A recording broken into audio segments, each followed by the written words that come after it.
Bonjour à tous et bienvenue pour cet épisode numéro 327 du Basket Lab, le laboratoire du jeu. Et aujourd'hui, c'est l'épisode numéro 19, l'avant-dernier de notre top 100 des joueurs NBA 2024, top 100 participatif avec aujourd'hui Baptiste du NBA Dreamcast Show évidemment. Et puis, comme d'habitude, pour soutenir le podcast, iTunes, Spotify, YouTube, petit like ou petites étoiles, bienvenue dans le Basket Lab.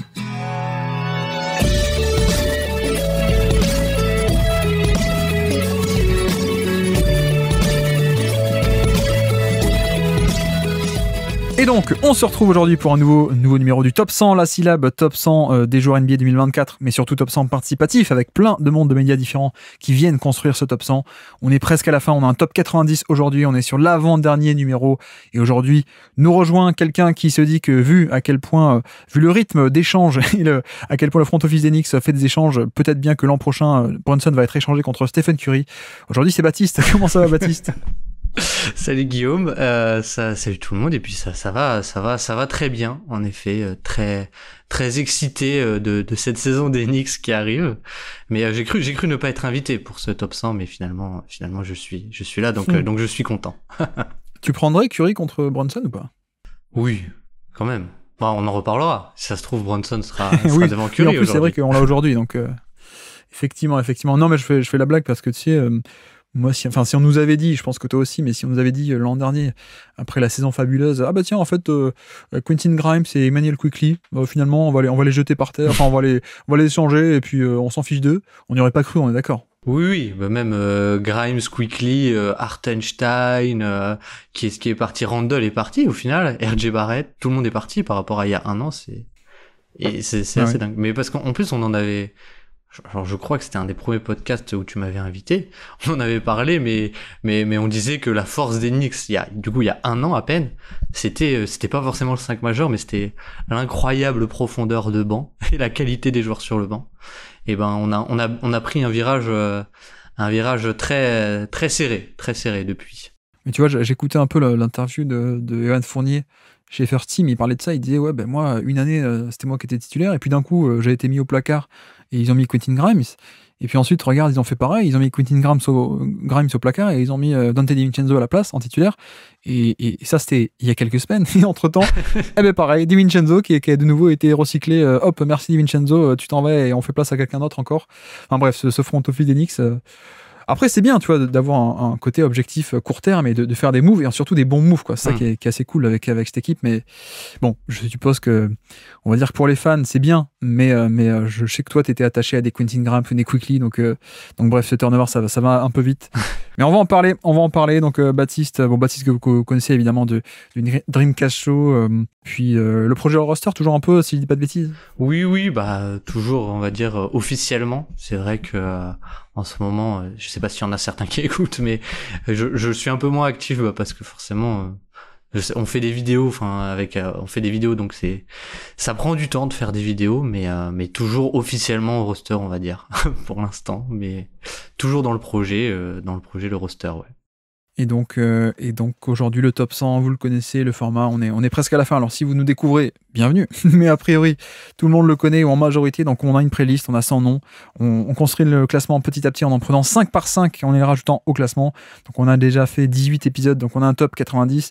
Il ne reste plus qu'à insérer dans ce classement 10 noms. Donc on va le faire aujourd'hui 5 et puis la prochaine fois le dernier 5 nouveaux noms. Donc aujourd'hui, la QV, tiens, je vais pas la dire encore, on va rester sur le top 90 justement. Est-ce que le classement actuel, tu as des revendications et c'est maintenant ou jamais, Baptiste, parce qu'après c'est la fin du top 100. J'en ai quelques-unes, je pense que la plus grosse, c'est le numéro 73 actuellement. T'en as parlé un peu, mais c'est Dante DiVincenzo qui pour moi est un peu trop bas, quoi, finalement, parce que je trouve que il y a très peu de compromis avec lui, même défensivement, c'est bon, après au Knicks, c'est vrai que c'est des schémas particuliers, c'était jamais de la défense d'homme à homme, mais tout de même, il a été placé, on va dire, parfois sur le point d'attaque, et même off-ball, il est pas si mauvais que ça, et offensivement, enfin, c'est assez dingue ce qu'il peut t'apporter offensivement, parce que le niveau de shoot est quand même peut-être sous-évalué, mais il a fait une saison assez dingue en termes de pourcentage et même en termes de variété. C'est vrai que je vais pas faire trop long, mais enfin pour moi il y a de la création aussi. Un peu il y avait au début de saison avec Randle sur les mains à main, la seconde unit c'était un peu lui finalement. Il y a de la connexion. Ensuite avec Hartenstein il y avait une relation assez dingue aussi. C'est un bon cutter, etc., etc. Donc ouais, pour moi il y avait il y a aussi le passing. Donc pour moi il y avait il y a trop de choses à aimer pour qu'il soit en 73, on va dire. Et donc tu le verrais à peu près où dans le classement? Bah quand je vois un dans la zone un peu, on va dire Michael Porter Jr., KCP, Michael Bridges à peu près quoi. Dans cette zone-là, Ouais. moi je l'aurais plutôt vu. Voilà. Bah, c'est vrai que KCP est peut-être un bon point de repère. Je pense que KCP est peut-être un peu meilleur en défense, mais l'apport offensif de DiVincenzo est quand même bien meilleur. Mais oui, non, c'est vrai qu'il est un peu bas. Mais je crois qu'on l'avait classé avec Josh, qui était pas très fan, qui voulait le mettre très très bas, et donc moi je voulais le mettre un peu plus haut. On avait fait un compromis, mais c'est vrai que tu vois, plus j'y réfléchis, plus il y a un aspect où, bah, en fait, je crois que le volume à 3 points, tu l'as cité, mais le volume était quand même à ce point important, non, en termes de 3 points, en plus avec l'efficacité, plus la défense. Et ouais, c'est vrai que, en fait, quand j'y réfléchis, c'est surtout que je me dis à quel point est-ce que KCP lui est supérieur, et plus j'y réfléchis, plus je me dis, mais en fait, pas tant que ça, quoi. Alors, peut-être, mais on est plutôt dans des zones similaires que, genre, il y a 30 places d'écart, quoi. Ouais, bah complètement, parce que comme dit, voilà, je crois qu'il est à presque, il est à 9 tirs à 3 points par match, 8,7, j'ai sous les yeux. Ouais, c'est bon. Et ce qui est intéressant, voilà, c'est que comparé à KCP, on peut se dire, je me demande si KCP a pas des pourcentages supérieurs, mais Dante DiVincenzo, il y a vraiment ce truc de variété de shoot qui est assez, enfin qui pour moi lui met un cran supérieur offensivement par rapport à KCP. Alors après c'est vrai que KCP a la défense, mais ouais, pour moi ça se vaut. Pour moi c'est une bonne range quoi pour Dante DiVincenzo à peu près dans cette entre voilà aux alentours de la place 53, 54 à peu près. Ok, on peut faire ça. Mais alors, c'est vrai qu'il passe devant certains noms un peu plus créateurs, du coup. Des mecs. Est-ce que Est-ce qu'un Austin Reeves est bien classé alors aussi? Parce que du coup, tu vois, je me fais la réflexion, est-ce que DiVincenzo passerait devant Austin Reeves? Est-ce que ça te va ou pas?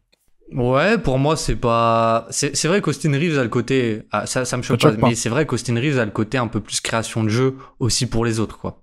Donc peut-être qu'il faudrait le remonter avec quoi. Peut-être qu'il faudrait le remonter avec, mais tu vois, pour moi en termes d'impact, c'est deux joueurs qui sont similaires à peu près. Et là, ils sont quand même assez éloignés, mais du coup, ouais, moi je ferais peut-être remonter les deux au final, ouais. Ouais. Mais du coup, est-ce qu'on le placerait, Austin Reeves? Ouais. Après, c'est pas le seul, hein, tu vois, on a des D'Angelo Russell, etc. Là, Devin Vassell, quoique Vassell est pas très efficace. Mais non, mais en fait, c'est parce que Reeves est Ouais. peut-être le plus efficace de ce groupe-là, de tous ces créateurs-là. Avec, ok, il y a un compromis défensif, mais on n'est pas comme si sur un poste derrière, la défense était aussi impactante et importante que l'attaque. Et on a quand même affaire à un vrai créateur qui, en plus, est hyper efficace et hyper polyvalent. Donc, c'est peut-être celui que j'aurais envie de sauver Ouais, dans tout ouais, ça. et puis le compromis, je trouve, est pas, enfin, défensivement, il est pas non plus, immense avec Austin Reeves, quoi. Donc ouais, moi, peut-être Austin Reeves, je le mettrais peut-être au niveau de Caruso, dans ces eaux-là, et Dante DiVincenzo juste un peu en dessous, quoi, au niveau de KCP, à peu près. À côté de Michael Porter Jr., ouais, par exemple. Reeves et Porter Jr., on peut les coller, ouais. Ok. Et est-ce que tu as d'autres revendications, alors, notamment sur le haut du classement ou des cas comme ça? Bon après le problème sur le haut du classement c'est un peu ça se joue à une place ou deux, voilà. Moi je préfère un Damian Lillard ou un Haliburton à Anthony Edwards. Même en soi aux Wolves je trouve que Gobert au final, j'ai pas mal changé d'avis, je trouve que Gobert a été plus impactant et sur les playoffs aussi. Donc voilà, mais et après en fait si j'en ai un surtout on va dire que je trouve un peu... Je suis content que Jalen Williams soit toujours dans le top 30. Mais je mettrais Zion Williamson. Ce serait si je dois en sélectionner un où je trouve qu'il y a un peu trop d'écart.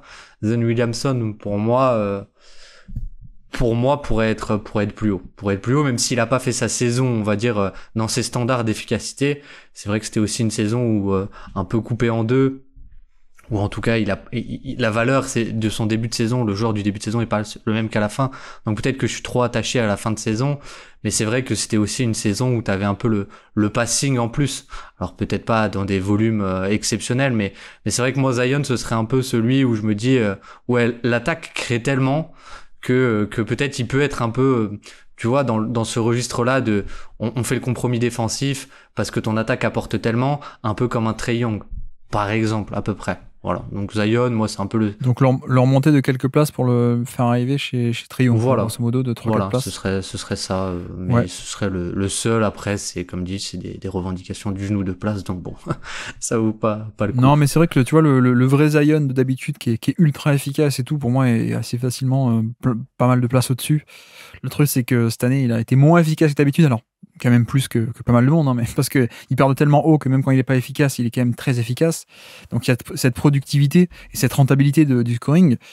Après, c'est vrai que déjà, il y a sa nuance par rapport à d'habitude, et le fait est aussi qu'il n'est pas totalement au centre du projet non plus, quoi, comme certains peuvent l'être aussi, quoi. Tu vois, en termes de héliocentrisme ou autre truc comme ça. Donc, c'est un peu le doute avec moi, et de l'autre côté, c'est aussi le compromis défensif qui mine de rien est assez important, quoi. Tu vois, c'est pas pour rien si on fait jouer à chaque fois des Steven Adams, qu'on fait jouer des Jonas Valanciunas à côté de lui, c'est que c'est pas un vrai intérieur. Et je parle même pas de tout ce qui est activité off-ball en termes de il peut assurer la protection de panier ou autre. Tu vois, même sur un côté juste de match-up brut, je pense que c'est un peu pour ça qu'on avait aussi Valanciunas cette année, c'est le rebond notamment, et puis quand il y a un pivot à défendre, il faut bien que quelqu'un le prenne, ça va pas être Zion qui fait à peine 6-6 de haut, quoi, grosso modo. Donc je pense que le compromis est peut-être plus important que sur un triangle où finalement c'est un mec qui est nul en défense, mais sur un poste d'arrière. Donc, c'est encore pire sur un poste d'intérieur, quoi, grosso modo. Mais non, mais ça me va de le coller à triangle aussi, de le faire remonter un peu. Par contre, c'est vrai que tu vois, t'en parlais un peu. Moi, je suppose que toi, t'as Ion au-dessus de Edwards, alors par exemple. Oui, on en avait discuté au début de l'été, mais oui, moi, pour moi, ce serait, si tu me demandes un peu, je mettrais, en fait, je ferais remonter Zion et je baisserais un peu Edwards. Et voilà, après les deux, si Edwards est devant, je trouve pas ça non plus scandaleux parce que Edwards, il y a aucun compromis en fait avec le joueur, on va dire sur le profil pur. Et c'est vrai qu'il y a de gros progrès à la création et il y a quand même un petit bonus défensif.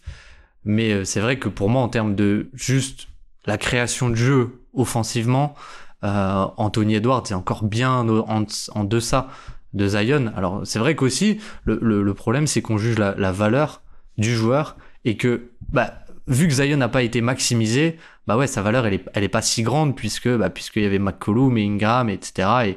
Et parce qu'on avait aussi peur qu'il se blesse, donc on voulait avoir ce plancher même quand il était pas là, je pense, au Pélican. Ce qui fait que du coup, on n'a peut-être pas la valeur maximum de Zion cette année.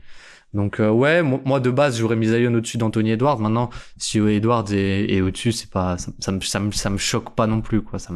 Non, mais ou alors c'est Gobert qui est trop bas, peut-être. Peut-être Gobert qui est remonté un peu. Je sais que tout le monde n'est pas de cet avis, même la majorité n'est pas de cet avis, mais effectivement, tu vois, je me posais la question moi, par rapport à Gobert Edwards, ouais. Quoi. C'était pas évident dans ma tête, donc pourquoi pas. Alors, je vais peut-être pas le faire maintenant, on le fera peut-être plus tard, mais sur le dernier épisode, on verra. Mais effectivement, pourquoi pas remonter Gobert et le coller à Edwards ou pas loin, parce que ouais, c'est vrai que tu vois, à Liberton, la saison est pas mal, mais il y a toute une moitié de saison qui est pas top. Ensuite, on a Lillard qui fait une grosse panne d'efficacité, en plus, c'est même pas le moteur principal de l'attaque, quoi. Au final, Lillard, les chiffres. Quand c'est lui qui mène l'attaque, était quand même beaucoup moins bon en termes de production que quand c'est que Giannis, par exemple, qui lui est encore un moteur d'élite. Donc ouais, tu vois, éventuellement, je serais peut-être tenté de monter Gobert de quelques places et le coller à Edwards, qui actuellement est 15e. Mais je pense qu'on fera ça. Je sais pas, je me tâte un peu. Mais, okay. Je te soutiens dans cette démarche. tu me soutiens, ouais. Ouais. Bon, on verra ça. On va pas tout refaire maintenant. Est-ce que tu avais aussi, en antenne, tu me parlais un peu de Jaren Jackson, qui est 30e, tu le trouves un peu bas, c'est ça? Ouais, pour moi, il y a un peu le côté, c'est vrai qu'il a mangé beaucoup de volume, donc il n'a pas été efficace, donc forcément, offensivement, c'est pas un joueur qui a produit de la bonne attaque cette année, et donc il y a un peu un malus offensif. Mais en fait, pour moi, c'est un peu le côté Draymond Green et tous ces joueurs très défensifs. Pour moi, Jaren Jackson Jr., ça reste un joueur de niveau de niveau all defense, voire presque depoy. Et donc pour moi en fait le gap défensif, enfin le plus défensif qu'il t'apporte, ferait que j'aurais pas de mal à le remonter de quelques places, sachant que t'as un peu le côté, même s'il a pas été efficace, ça reste un joueur qui est un intérieur qui shoot et qui a une certaine valeur structurelle au-delà des pourcentages aussi. Donc ouais, moi je l'aurais remonté un peu pour parce que le boost défensif pour moi est trop important, mais ouais, tu vois, par rapport à un DeRozan, moi j'aurais pas eu de mal à le remonter, quoi. Même par rapport à un Sabonis, franchement, voilà, moi j'aurais pas eu de mal non plus à le remonter au-dessus de Sabonis, on va dire. Ouais, on peut le mettre niveau Sabonis, ouais. On peut. C'est un peu, c'est le yin et le yang, quoi. Sabonis, il va te créer l'attaque. Ouais. Mais en plus, l'attaque, c'est vrai que, tu vois, il était dépositaire du jeu de l'attaque des Kings, mais c'était pas non plus une attaque d'élite, hein, cette année. Ça a été un peu freiné. Donc, on voit aussi, en un sens, les limites de cette création-là, de Sabonis, et en plus, compromis défensif. Donc, ouais, ok. Bah, montons Jaren Jackson. On le colle à Sabonis, Draymond Green. Du coup, on a un tir groupé là de tous les pivots, tous les pivots. Chet Holmgren, Wembanyama, Draymond Green, Jaren Jackson et Sabonis. Ok, on peut faire ça. Ça marche. Faisons comme ça. À moins que tu aies autre chose à rajouter. Est-ce que tu hésites entre le 65 et le 66 ? Non, ça va. Non, c'est bon. Sinon, c'est bon. On peut y aller. La cuvée du jour que j'ai pas encore annoncée, cette avant-dernière cuvée de la Syllab 2024. On est déjà tous nostalgiques, sauf moi parce que c'est beaucoup de travail. Mais aujourd'hui, on a du Jalen Brunson, du Evan Mobley, du Brook Lopez, du Herb Jones et du Deni Avdia. Donc une très très belle cuvée, hein, pour le coup, dont tu as hérité. Question traditionnelle avant qu'on en discute un par un. Comment est-ce que tu classerais ces 5-là les uns par rapport aux autres ? Alors là, c'est marrant parce que du coup, en fait, j'ai oublié de réfléchir à comment je les classais. Mais je mettrais Brunson en 1. Je pense que, en fait, je les ai classés dans le classement à peu près. Donc, de facto, je les ai aussi un peu classés. Mais Brunson en 1, sans doute Mobley en 2. Après, c'est vrai que je pense que j'ai une discussion entre moi et moi-même sur Brook Lopez ou Herb Jones, et j'aurais Avdia un peu en 5e. Et je suis pas loin de trancher pour Herb Jones, mais c'est vrai que la valeur de Brook Lopez, on va dire structurelle, est quand même pas mal, mais peut-être Herb Jones aussi. Allez, je vais mettre Herb Jones devant Brook Lopez. Est-ce que tu trouves que Herb Jones a plus de valeur, ou est-ce que tu préfères Herb Jones ? C'est pas pareil. C'est une bonne question. Bah, en fait, on va en rediscuter, mais Brook Lopez a vraiment fait aussi, en fait, une saison où, bon, c'était aussi par son utilisation, etc., mais où finalement la valeur qu'il avait était pas si énorme, quoi. Était pas si énorme. Ouais, effectivement, on va en parler. Donc j'avais un peu pareil, Brunson, Mobley, et puis Brook Lopez en 3, même si je l'avais en 3 déjà en prenant en compte le côté mauvaise année, mauvaise utilisation, mais on va y arriver. Et puis Herb Jones, Avdia en 5, mais franchement c'est un numéro 5 qui est pas si dégueu que ça, hein, de cette QV, je trouve. On va pas être tout en bas du classement, je pense pas. Mais ok, voici pour ce premier G. En tout cas, on va en discuter, on verra où est-ce qu'on insère chacun de ces joueurs, et donc allons dans le détail. Tiens, on peut commencer par lui, Brook Lopez, si tu veux bien. Premier joueur du jour, Brook Lopez, 30 minutes par match cette saison, 79 matchs pour Brook Lopez à Milwaukee, plus 5% d'efficacité relative à la moyenne, donc c'est bien, 105 de true shooting plus 5% sur un usage, mine de rien, qui est à 16% à peine, donc un volume de scoring assez modeste en termes de prise de responsabilité. Et c'est vrai que, on en parlait, on commençait un peu à le dire, mais pour te lancer, on est vraiment sur une saison décevante, mais même pas complètement à cause de lui, en fait. Ouais. Bah, en fait, c'était quand tu m'as envoyé la liste, le cas sur lequel au début j'étais un peu le plus déçu de l'avoir, parce que déçu, non. Mais le plus compliqué, on va dire. Le plus compliqué parce que j'avais en tête, la valeur de Brook Lopez, c'est littéralement la protection de cercle et le 3 points, ce qui est au poste de pivot a une valeur absolument immense. Et c'est vrai que du coup j'ai pas mal creusé, et une des premières stats qui ressort, c'est que Brook Lopez cette année, c'est entre guillemets sur les tirs défendus au panier que moins 8,2% infligés à ses adversaires, donc sur les tirs au panier, là où les autres années c'était l'élite, on était au-delà des 10%, etc. Ouais, même moins 12, moins 13% carrément, hein, donc il y a un écart, quoi, tout de même. Ouais, c'est ça. Et en fait, du coup, j'ai regardé pas mal de tirs, on va dire, défendus par Brook Lopez pour comprendre d'où ça venait.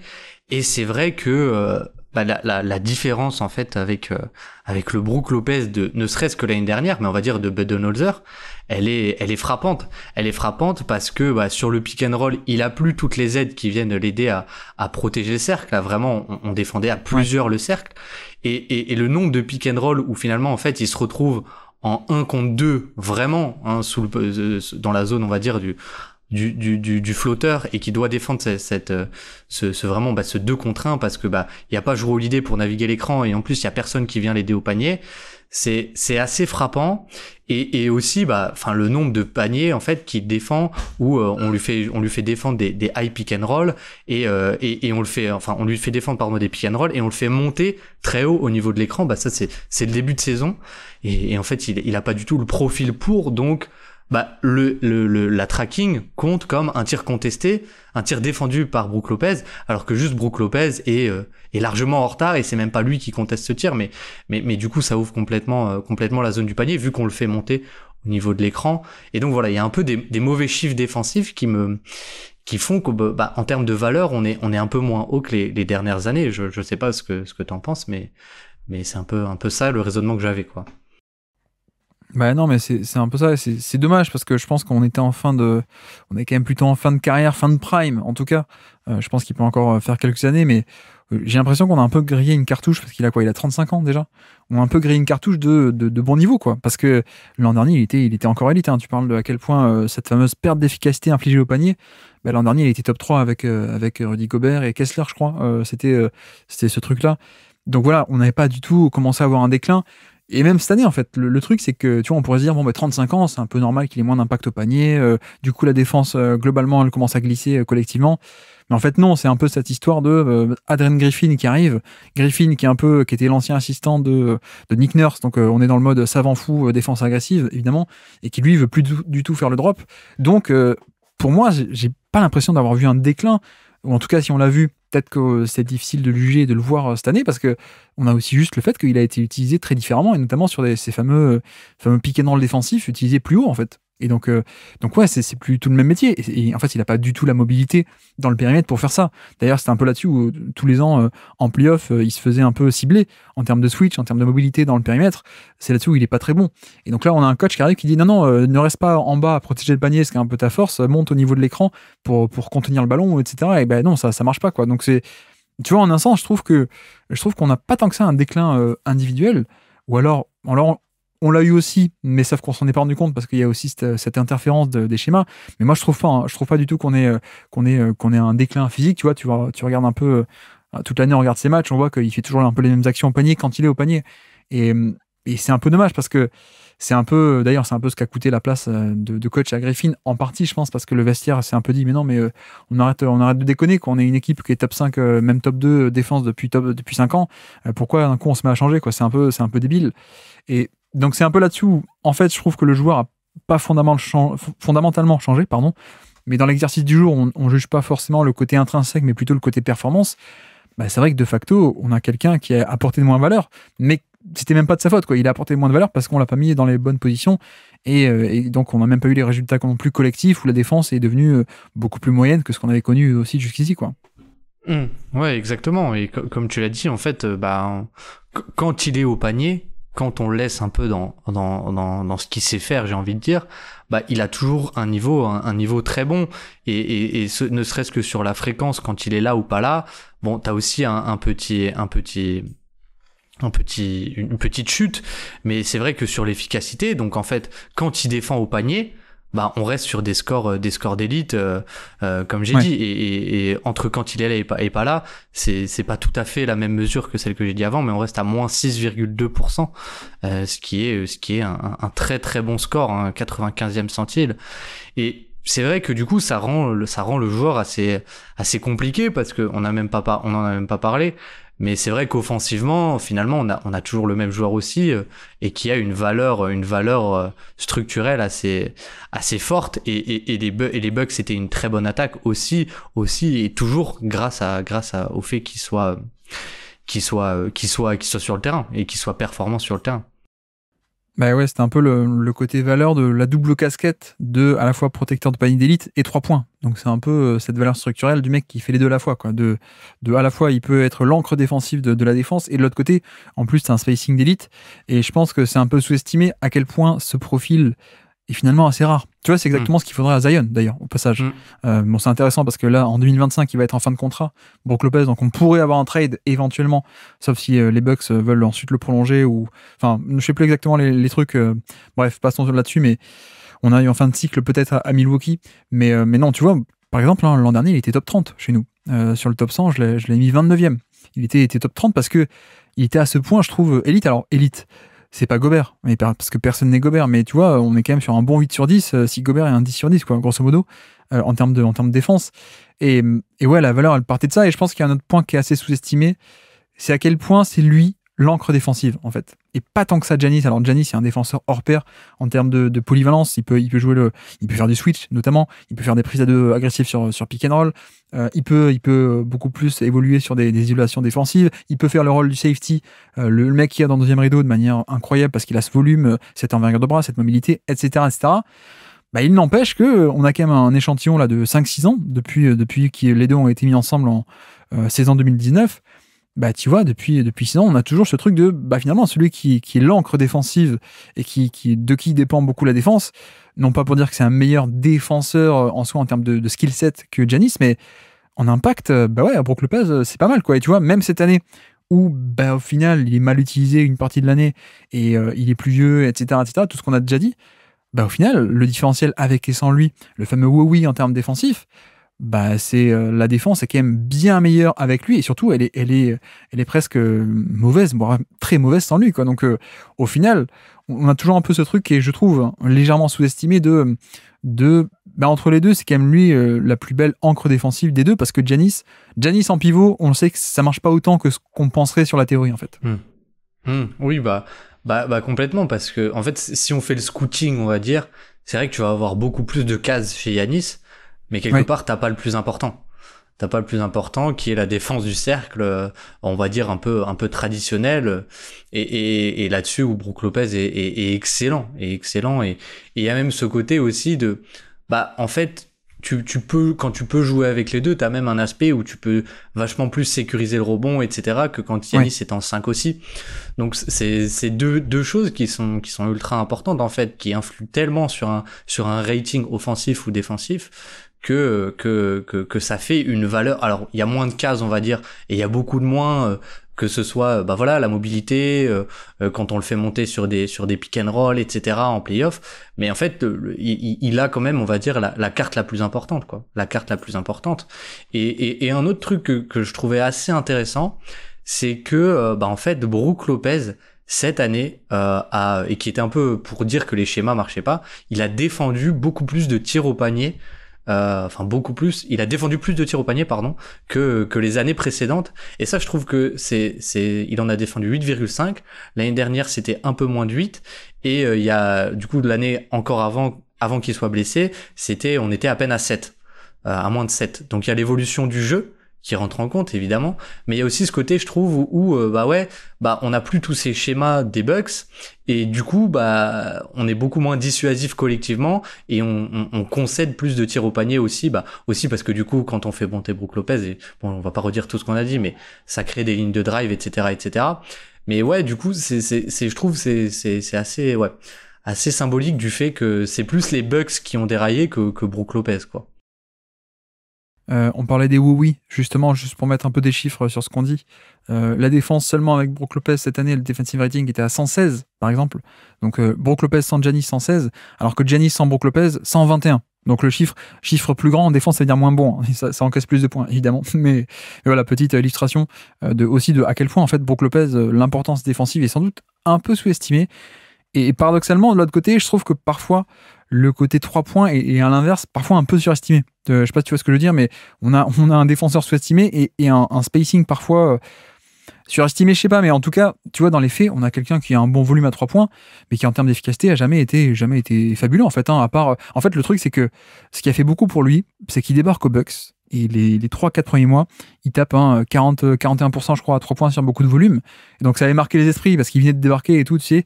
Et sauf qu'en fait, bon, c'est un mec qui est autour des 36% en fait, autour de la moyenne depuis 5-6 ans, quoi, grosso modo.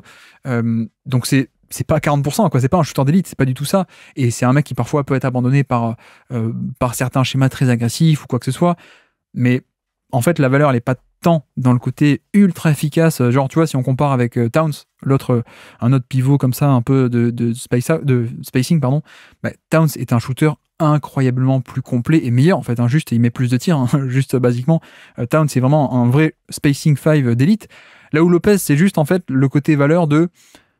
c'est un défenseur d'élite, mais qui, de l'autre côté, est juste assez fort pour éloigner un peu du panier les adversaires, et notamment parfois les pivots, ce qui est assez pratique de, plutôt que de te mettre dans le corner, on te met sur l'aile, comme ça tu vas éloigner un peu le protecteur de panier adverse. Et l'autre aspect aussi, dont on n'a pas trop parlé, mais c'est l'atout tactique de, avec un Lopez, si tu mets un peu petit sur lui, si tu fais des switches, il peut aussi quand même aller punir en poste bas de manière assez régulière. Donc ça, c'est un truc qu'on a toujours reproché sur Gobert, par exemple. Lui, Brook Lopez, il a cet atout. Donc c'est aussi assez intéressant, je trouve, à prendre en compte dans le profil global. Et puis voilà, on a aussi une année plutôt efficace au général. Enfin, le Brook Lopez d'habitude, modulons un peu ce début de saison où il a été très mal utilisé, je trouve, quoi. Et même si je peux rajouter quelque chose sur lui et un peu sur son arrivée aux Bucks, moi je trouve qu'il est aussi arrivé, on va dire, au moment parfait par rapport à l'évolution du jeu dans la ligue, où la corrélation c'était l'équipe qui prend le plus de 3 points et qui met le plus de 3 points gagner les matchs. En gros, il y avait à peu près ça. Et donc il y a eu un peu, on surréagissait et on essayait de verrouiller le 3 points, mais sauf qu'en fait, du coup ça a ouvert des lignes de drive. Et c'est vrai que du coup j'en avais pas mal regardé quelques-uns, pas des tonnes non plus, mais des matchs des Bucks de Budenholzer.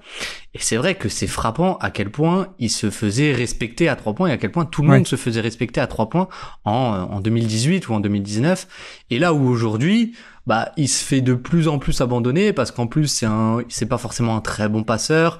Il a une mécanique plutôt lente. Donc pour faire des aides, en fait, c'est vrai que au final, il se fait de plus en plus abandonner comparé à avant, et donc ça a un petit peu moins de valeur qu'avant. En plus je veux dire des pourcentages qui sont on va dire bons, mais sans être exceptionnels. Mais oui, malgré tout il y a un peu la valeur quand même offensive, je suis d'accord. Mais peut-être pas aussi grande que, comme tu dis, peut-être pas aussi grande qu'un Porzingis qui là-dessus est un peu létal, on va dire, aussi dans ce côté protection de panier et 3 points, quoi. C'est un bon shooter, c'est pas un shooter excellent en fait en termes de réussite, mais voilà, il y a aussi ce rayonnement par rapport à la position qui est assez important. Et donc classement, où est-ce qu'on se projette dans ce classement alors? C'est une bonne question, c'est une très bonne question. Moi je pense que ce que je viserais là, ce serait en dessous de Lauri Markkanen, en 43. Ah oui, d'accord, ok. C'est quoi tes points de repère? C'est un peu pour moi, j'ai visé un peu, on va dire, le second tiers des intérieurs. Donc je vois Jarrett Allen, Isaiah Hartenstein. Bon, Lauri Markkanen n'est pas un intérieur, mais je trouvais ça assez cohérent. Mais en fait, le problème, c'est que limite ce groupe-là, j'aurais envie de le faire passer au-dessus des Ingram et Jaylen Brown, etc., quoi, parce qu'il y a quand même une valeur défensive énorme. Mais voilà, moi je peux comparé à un Towns, je trouve que finalement la valeur est peut-être un peu en dessous. Mais on va dire fourchette haute, je dirais Siakam, et fourchette basse, je dirais Franz Wagner.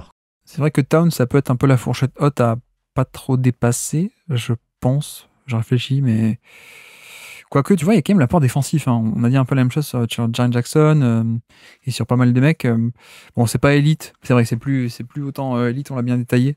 Mais non, effectivement, ce qu'on peut faire, c'est peut-être parce que pour toi, par exemple, un Hartenstein comparé à un Brook Lopez ou un Jarrett Allen comparé à un Brook Lopez, comment tu classes un peu cela? En fait, je trouve que c'est assez équivalent. Et moi, je trouve que un Hartenstein a quand même un truc qui, pour le coup, lui, il a eu les aides, donc ses stats de défense au panier sont excellentes, mais c'est aussi un très bon défenseur. Et je trouve qu'il y a un peu ce côté flexibilité qui est un peu qui a une valeur assez grande avec Hartenstein, hein. C'est ça sa valeur, c'est que en fait tu peux tout faire défensivement là où tu peux pas forcément le faire avec Brook Lopez, et offensivement il a pas le shoot, mais tu vois, est-ce que tu préfères un shoot qui est pas forcément respecté, enfin qui est ok et qui est voilà, ou alors un joueur qui est capable d'avoir le passing et d'avoir tout ce qu'a Hartenstein au final. Non, mais ce qu'on peut faire, c'est le coller là, à Hartenstein et à Jarrett Allen. Et effectivement, peut-être remonter un peu ce groupe-là, mais jusqu'où alors on le remonte? Ça me dérange pas de le remonter, mais où est-ce qu'on peut marquer une démarcation? Derrick White?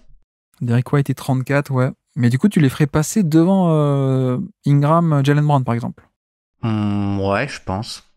Enfin, c'est compliqué quand même. C'est compliqué parce que c'est quand même des joueurs avec pas forcément de création offensive, quoi. Mais c'est un sacré dilemme.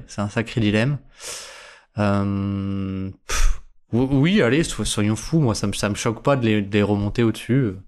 Et ça me choque pas de les laisser aussi ici. Mais à choisir, peut-être que je les remonte. Ouais, peut-être que je les remonte. J'hésite un peu parce que on compare des métiers, on compare des créateurs offensifs versus des défenseurs, hein, grosso modo.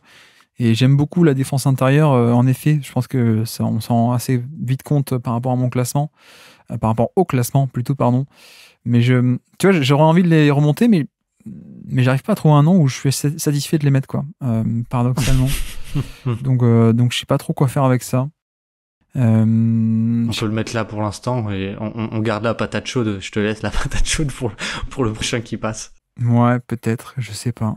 En fait, ce qui est marrant avec ce petit classement du coup de 5 joueurs qui sont un peu des créateurs offensifs, c'est vrai que quand on regarde les premiers, un Garland ou un Bane, surtout un Garland pour moi enfin, il a un peu ce côté en plus création de jeu pour les autres aussi, quoi. Oui. Et donc ça, j'ai beaucoup de mal à faire passer la défense devant. Mais après, quand tu remontes, Jaylen Brown, il en a quand même beaucoup moins. Brandon Ingram, il en a un petit peu plus, mais aussi un peu moins. Et du coup, j'aurais plus de facilité à les faire passer au-dessus d'eux. Mais ouais, je sais pas. Bon, mettons Brook Lopez à côté de Jarrett Allen et Hartenstein au moins maintenant. Et puis on verra si on bouge ce groupe-là ou pas. J'hésite un peu, donc je pas envie de le faire maintenant, mais ok.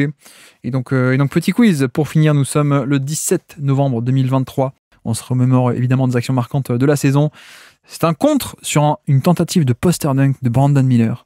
Évidemment, tu te souviens de cette action où Brandon Miller essaie de le postériser et Brook Lopez dit non, t'inquiète pas. Voilà ton ballon. Qui est sur le terrain, Baptiste, à ce moment-là? Brook Lopez. Ouais. Brandon Miller. Je n'ai aucun souvenir de ce match. Alors, début novembre, il doit peut-être encore y avoir la Melo Ball. Oui, mais il n'est pas sur le terrain à ce moment-là.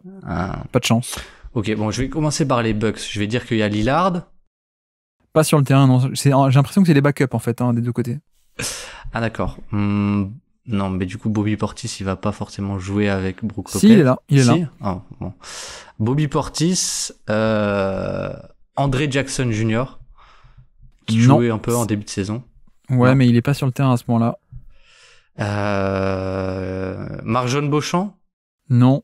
On a un ancien All-Star. Alors j'allais dire pas de Connaughton du coup, mais il n'a pas été All-Star non plus. Waouh, mais qui est-ce qu'il y avait chez ces Bucks? Qui a fait partie du trade de Brandon Jennings. Il se fait drafter par Détroit. Chris Middleton? Exactement, Chris Middleton, ouais, qui à la base était à Détroit et qui a été échangé dans le trade des Brandon Knight contre Jennings. Donc Middleton, Portis, Brook Lopez. Il reste un joueur, enfin il en reste deux. Il y en a un, c'est un joueur très très douloureux. Payne. Exactement. C'est Cam Payne. Oui, c'est vrai qu'il était là-bas au début de saison, ouais. Oui. Et l'autre, c'est un ancien de Denver à la base. Un ancien de Denver qui là a été propulsé titulaire 30 minutes par match à Milwaukee, alors que l'an passé, il jouait pas du tout sur le banc des Lakers, sur le run des playoffs 2023. Malik Beasley? Exactement, Malik Beasley, oui, tout à fait, oui. Ouais, tout à fait. Et côté Charlotte, alors on va s'amuser. Ce sont les remplaçants. Ce sont donc les remplaçants des Hornets de début de saison. C'est bien ça. Hein. Ouais. Donc Brandon Miller. Est-ce qu'il y avait Nick Richards? Exactement, Nick Richards est là, tout à fait. Est-ce qu'il y avait... En plus, ils ont fait des trades à plus quoi savoir en faire. Alors attends, pour te dire à quel point c'est triste, il y a 2 retraités sur le terrain. Deux mecs qui ne sont plus en NBA, qui n'y sont plus jamais. J'allais dire Gordon Hayward, du coup, un retraité. Exactement, Gordon Hayward. Premier retraité. Et le deuxième, il vient d'annoncer sa retraite il y a 2-3 jours, là, au moment où on enregistre. Ah, oula. Le mec qui a le record de franchise, qui est passé partout. Ish Smith. Exactement, Ish Smith. Il a pris sa retraite. Oh, c'est triste. Il a pris sa retraite, ouais, Ish Smith. Donc on a, pour dire à quel point la saison des Hornets a été bonne, il y a 2 retraités sur le terrain à ce moment-là. Et puis l'autre côté, on a l'autre extrême, c'est un rookie. Un rookie côté Charlotte. Nick Smith Jr. Exactement.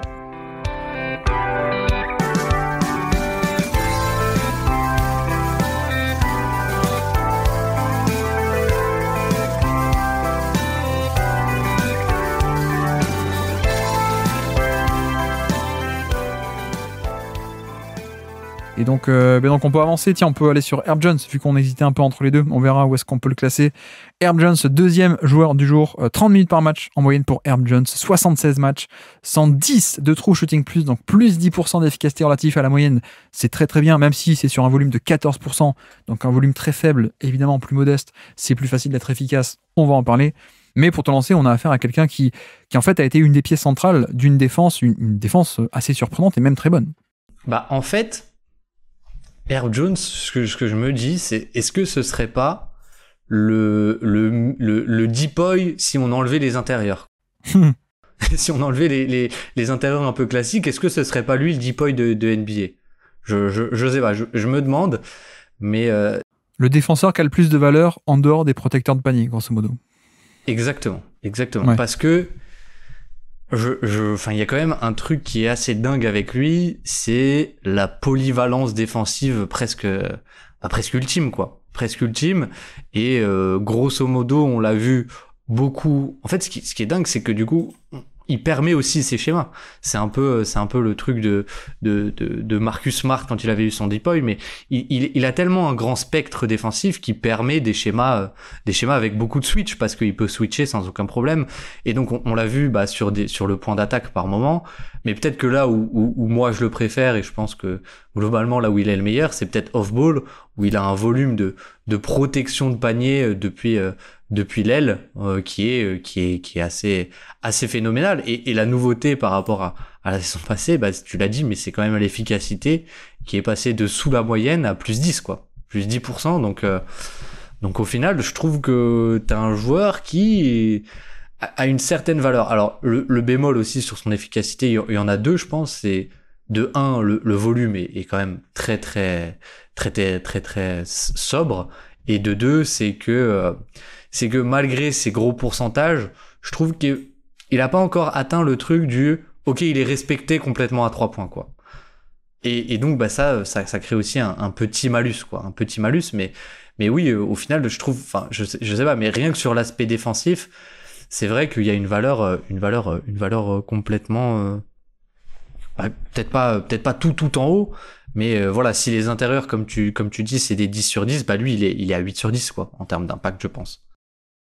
C'est vrai que ce qu'on apprécie déjà, première chose, c'est cette efficacité. Alors, c'est pas aussi important que pour un scoreur, parce qu'il n'y a pas autant de ballons et sa valeur n'est pas dans le scoring. Mais tout de même, c'est quand même assez bien de voir qu'on a quelqu'un qui est efficace et qui n'est peut-être pas comme avant. Je dirais pas compromis, mais on était peut-être pas si loin que ça de ce côté un peu bon, on est là pour la défense et l'attaque, on arrive à limiter les dégâts, mais bon, c'est pas génial, quoi. Et donc en fait, il a fait 2 années autour de la moyenne au scoring sur pourtant des tout petits volumes. Là, on a un plus 10, pourquoi? Parce que le 3 points rentre enfin. On est à 41% cette année, presque 42 sur c'est 3,5 par match. Donc si on rapporte ça aux minutes jouées, donc une demi-heure par match, on n'a pas un énorme volume. Et en effet, on voit que sur le terrain, il n'est pas utilisé pour ça. C'est pas un mec qui va être très spontané à 3 points, c'est pas un mec qui va d'ailleurs être utilisé dans le périmètre. Il va être aussi beaucoup en cut, etc. Mais au moins, on a ce truc de cette année, quand on essayait de tricher et de l'abandonner pour aller aider, il pouvait un peu punir. Au moins, il y avait ça. C'est pas de volume, c'est pas du mouvement, mais au moins, il y a ce truc de parfois un peu punir. Donc, ça, c'est pas mal.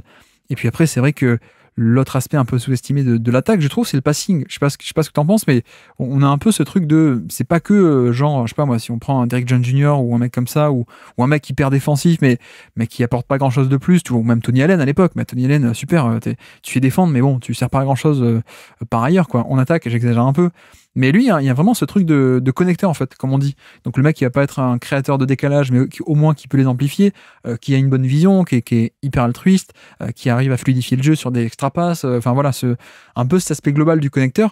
Et ce qui fait que, bah ouais, le volume à 3 points n'est toujours pas là.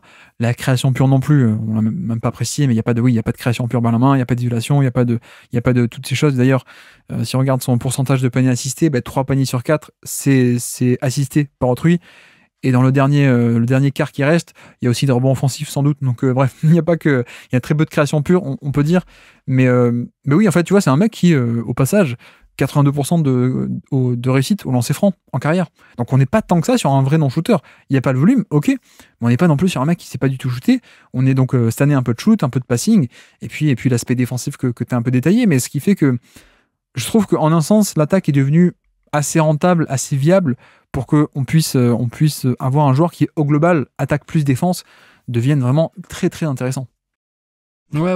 Bah, ce qui est ultra intéressant sur son pourcentage au lancer franc, c'est qu'en fait, je trouve, non, c'est factuel, et j'ai un peu découvert ça en préparant l'épisode, mais il a complètement, en fait, il a des bons pourcentages au lancer franc depuis qu'il est en NBA. C'est pas du tout nouveau. Et ce qui est intéressant, c'est vrai qu'il a retravaillé un peu toute sa mécanique, je crois, à 3 points. Et du coup, en refaisant ce travail, c'est vrai que le toucher de balle était déjà là, mais la mécanique n'y était pas.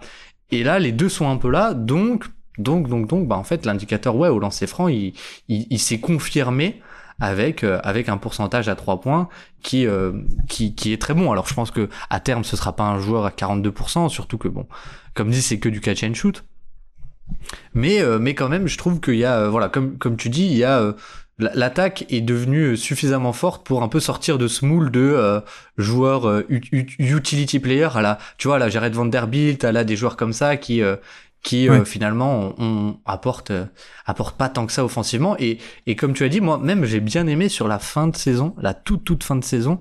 Alors du coup ça va pas être une énorme valeur pour l'exercice du jour, mais on a même vu des séquences où en fait il était un peu ball handler de séquences un peu plus du pick and roll, ou des systèmes un peu scriptés où c'est à lui de prendre la décision, etc. Et j'ai trouvé ça assez intéressant. Et au final, du coup, si tu te dis que son attaque est suffisamment, on va dire, elle est plus trop négative, ou même, on va dire, nulle, du coup, tu peux encore plus le faire jouer, et son rayonnement défensif, là, il explose complètement. Et un dernier truc, qui rentre pas dans l'exercice du jour parce que c'est purement sportif, mais il a un contrat qui est incroyable, hein, qui est incroyable, Herb Jones. Ouais, c'est complètement du vol. Il a signé un peu avant d'exploser. Parce que, comme tu disais, en fait, jusqu'à cette année, il était un peu le mec joueur gadget. C'est un peu sévère, mais le spécialiste. Voilà, on peut dire spécialiste, mais qu'on peut pas faire jouer trop longtemps. Et donc, il avait déjà signé son contrat. Il a 12 millions l'année sur encore 12, 13, 14 sur encore 3 ans. Pour un mec qui a un rendement titulaire et un rendement assez, plus qu'intéressant, quoi. Parce que t'as parlé de la défense, t'as commencé un peu avec ça. C'est vrai que on est sur un niveau d'élite. D'ailleurs, je crois qu'il a été top 5 au Depoy, au défenseur de l'année. Bon, en un sens, c'est aussi un aspect de, tiens, on voit que les Pelicans, en tant que défense collective, ils sont bons. On va un peu le récompenser, lui. Tu sais, ce côté, on va caractériser une perf collective on va le cristalliser à travers un joueur. Bon, en l'occurrence, c'est pas que lui, la défense des Pels. Mais c'est peut-être sans doute le meilleur de ces schémas. C'est-à-dire que la force, c'est des schémas hyper agressifs et très proactifs, où on a des ailiers un peu grands et longs qui courent partout, qui bougent la raquette de par cette présence d'ailiers actifs, plus que d'avoir un pivot. C'est pas que lui, la défense, tu vois, clairement pas comme un pivot, pas comme certains autres gros défenseurs. La défense, c'est pas que lui, pas que de son fait, mais c'est peut-être largement même le meilleur. Et même, je sais que pas mal de gens aiment bien sa protection de panier en deuxième rideau. Je trouve qu'elle est pas mal, mais on est peut-être pas au niveau de certains incroyables dans l'histoire de la NBA, mais je pense qu'on est quand même très très bon par rapport à sa position, en effet. Mais tu vois, il y a des fois où on sent qu'il manque un peu de puissance, par exemple, et donc ça saute en l'air, il y a des bras interminables, mais il peut un peu se faire manger au contact en termes t'as un driver qui va lui sauter dedans, et puis il peut pas contester. Donc parfois il y a ce genre de petits trucs, et en fait j'aime bien. Je trouve même que c'est largement au-dessus de la moyenne. Là on pinaille sur de l'élite, mais il est largement au-dessus de la moyenne en termes de protection de panier pour un ailier, ok. Mais pour moi, sa vraie force, c'est même pas sur le plan vertical, c'est sa défense horizontale, en fait. Ce côté volume off ball, avec les centimètres plus la vitesse, ce qui fait qu'il peut couvrir une quantité de terrain qui est absolument phénoménale. Et tu vois, en un sens, je trouve que c'est plus ça, sa valeur pour moi, que vraiment, à l'époque, un Robert Covington qui avait un dépassement de fonction en termes de protection de panier, qu'un Paul George aussi, qui peut sortir des saisons absolument incroyables en protection de panier. Il peut le faire, Herb Jones, hein, il peut le faire. Mais je trouve que son volume off-ball, de côté, le côté courir d'un côté à l'autre du terrain, prendre le corner d'un corner à l'autre, ou ce déplacement horizontal, pour moi, est plus important, et plus important, plus impressionnant chez lui que vraiment le côté vertical au panier, quoi. Bah en fait, si on regarde le côté le verre à moitié plein, en fait, c'est que t'as un peu les deux, quoi. C'est qu'avec lui, tu peux avoir complètement les deux, et c'est ça qui est absolument génial. Et d'ailleurs, bah du coup, je pense que l'image que t'as en tête et qu'on a un peu tous en tête, c'est le close-out qu'il fait sur Paul George. Mais un peu, ouais, je trouve ce qui caractérise ça et ce qui caractérisait ces Pélicans. Je crois que vous en aviez parlé dans un épisode. Ça me paraît être il y a une éternité, c'était avec Azad sur justement les Pélicans, mais c'est que on remarque que ces Pélicans en fait sont depuis quelques années, et pas que depuis un an, mais une très bonne défense des tirs à 3 points. Et je trouve que en fait les symboles un peu, et un des symboles, ouais, c'est Herb Jones qui en fait peut venir faire l'aide et très rapidement venir faire le close out sans de manière assez incroyable, et c'est là aussi où tu disais il était un peu léger, mais c'est là aussi où sa légèreté elle joue. C'est que vu qu'il est pas trop lourd, voilà, il peut se permettre de vraiment courir et sauter un peu dans tous les sens, j'ai envie de dire. Et voilà, et lui et Dyson Daniels, c'est vrai que, enfin, et tous les Pélicans, beaucoup d'autres Pélicans, Trey Murphy aussi, mais ils ont un peu ce côté où en fait on couvre énormément de terrain en très peu de temps. Et oui, du coup, c'est vrai qu'il y a aussi cette valeur-là un peu aussi à la Draymond Green des grandes années, mais le close-out, enfin, c'est pas que de la protection de cercle, entre guillemets, même si Draymond Green, du coup, c'était un peu plus physique et meilleur en dissuasion, mais il y a ce côté aussi close-out avec des bras interminables où je viens et je conteste complètement le tir à 3 points dans un second temps, quoi. En fait, le truc, c'est que les Pelicans, c'est même pas qu'ils ont un bon pivot défensif ou un moyen, ils en ont un mauvais. Ils avaient Valanciunas. Et pourtant, c'était donc une des toutes meilleures défenses de NBA. Ils étaient combien? Top 10, je crois, et je crois que sur demi-terrain, c'est même encore mieux. Ouais, ils étaient 8e. Et en fait, ils arrivaient très bien à protéger le panier. Mais c'est donc pas avec un pivot. Ça dépendait un peu de tous les autres et de ces schémas agressifs où on a des rotations très tôt dans la possession, dans la raquette. Mais en fait, comme tu dis, la clé, c'est pourquoi ça marchait, c'est que c'est pas juste on fait venir des mecs. Parce que ça, tout le monde est capable de le faire, de dire, tiens, toi, tu vas quand tu vois qu'il y a un pick and roll d'un côté, tu abandonnes le corner et tu viens zoner dans la raquette. Tout le monde peut le faire, ça. Par contre, là où ça tient, c'est que dans ces schémas, tu vas concéder beaucoup de 3 points, mécaniquement, par définition. Mais là où les Pelicans, ça marche, c'est que ils vont très tôt dans la raquette, ils empêchent les tirs dans la raquette alors qu'ils n'ont pas un gros pivot pour le faire comme on aime bien le faire d'habitude. Ils le font via ces rotations. Donc forcément, il y aura des 3 points ouverts. C'est un peu le schéma, hein. Mais sauf que ça marche parce qu'ils sont capables de faire les close-out. Et en effet, tout ce qui est Trey Murphy, mais notamment Herb Jones, c'est peut-être le meilleur là-dessus, sur cette horizontalité. Mais je vais pas rajouter ce que tu as dit, mais c'est un peu, effectivement, c'est la clé. C'est un peu la clé de tout ça pour moi. C'est cette capacité à, ok, on dézone, mais on dézone et on est capable d'affecter ensuite tous les tirs à 3 points qu'on concède, pardon. On est capable de faire baisser l'efficacité aussi, notamment parce qu'on a des close-out de qualité. Mais ok pour Herb Jones, je pense qu'on est à peu près d'accord sur le profil. On a plutôt bien dépeint, on n'a pas insisté sur le fait que c'est pas un créateur pur, mais ça vous le savez, je pense. Et donc niveau classement, où se projette-t-on? Du coup, moi au final, j'étais peut-être juste un petit cran en dessous de ce qu'on a dit avec Brook Lopez. Et peut-être dans la zone Aaron Gordon, je trouvais ça cohérent. Aaron Gordon, ouais. Alors Gordon est là. Gordon, il y a un grand écart. Il y a 10 places d'écart, je crois, avec un autre groupe qui m'intéressait. Moi, c'était Jrue Holiday, Anunoby, Caruso, McDaniel, KCP. Après, peut-être c'est Gordon. On peut le reclasser un peu à la baisse, Gordon. Le rapprocher de ce groupe-là aussi. Hein. C'est faisable, c'est possible. Oui, c'est vrai que, enfin, entre OG Anunoby et Aaron Gordon, je sais pas s'il y a autant d'écart que ça. Mais oui, c'est vrai qu'au final, à côté d'OG Anunoby et Jrue Holiday, peut-être que je préfère, et même sans doute, tu m'as... Herb Jones, tu préfères ou tu préfères ces deux-là? Non, mais je préfère le mettre entre ces deux-là qu'au niveau d'Aaron Gordon, je veux dire. Ouais. C'est ça que je voulais dire. Donc, ouais. Au cas par cas, on a Gordon, Holiday, Anunoby, Caruso qui viennent un peu s'enchaîner, et ensuite c'est McDaniels, KCP. Qui est-ce que pour sûr tu mets derrière? KCP, McDaniels, on les met derrière pour sûr ou pas? Même Caruso, je pense que je mets Caruso derrière Herb Jones. Ok, même Caruso. Est-ce qu'on s'arrête de gratter à Anunoby alors peut-être? Voilà, exactement.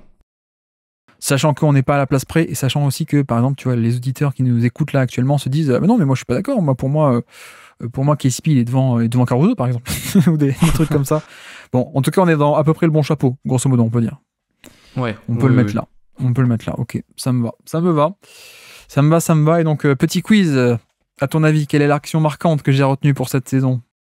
Le close-out, le contre. Exactement.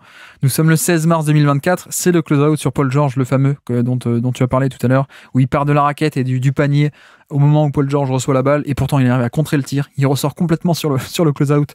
Ça illustre bien ce qu'on a développé à l'instant. Qui est sur le terrain, Baptiste, à ce moment-là?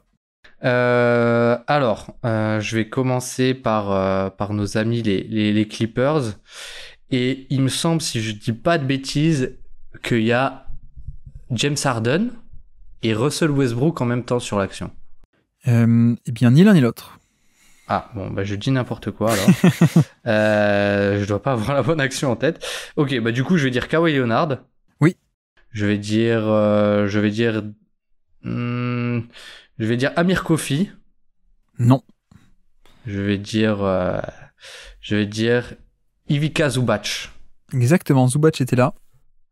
Donc là, j'ai Kawhi, Zubac, Paul George, Terrence Mann. Il y avait quelqu'un dans le corner. Non, pas Terrence Mann, mais il y avait quelqu'un dans le corner. Quelqu'un dans le corner, c'est quoi ça? Non, littéralement. Littéralement, il y avait quelqu'un dans le corner qui est toujours là-bas. Je sens le jeu de mots que je n'ai pas du tout. Non, j'aurais dit du coup Norman Powell peut-être. Non, pas Norman Powell. Non, mais qui c'est qui est dans le corner tout le temps? Le joueur du corner en NBA. Aux Clippers? Bah ouais. Je bug complètement. Je ne sais pas. Ça me perturbe énormément. Qui avait signé un gros contrat aux Sixers justement. Ah, PJ Tucker? Bah exactement, PJ Tucker, oui, tout à fait. Et qui est retraité aussi d'ailleurs. Hein, alors, il est pas retraité. Il a été écarté de l'équipe, c'est pas pareil. Il n'est pas du tout retraité. Il a été écarté par les Clippers. Mais tout à fait, oui, tout à fait. Et puis le dernier, c'est le Emmanuel Quickley du pauvre. Ouais, Bones Island. Voilà. Bones Island. Même du très pauvre, peut-être, il faudrait rajouter. Bones Island et côté Pelicans alors? Herb Jones, CJ McCollum. Oui. Brandon Ingram. Oui. Jonas Valanciunas et Zion. Tout à fait.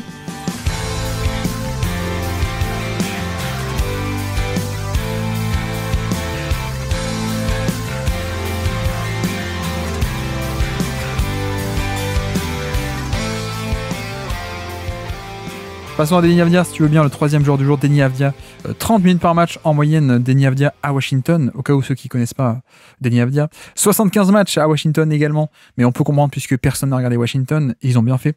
103 true shooting plus 3% d'efficacité relatif à la moyenne, plus 3%, sur un usage de 20%.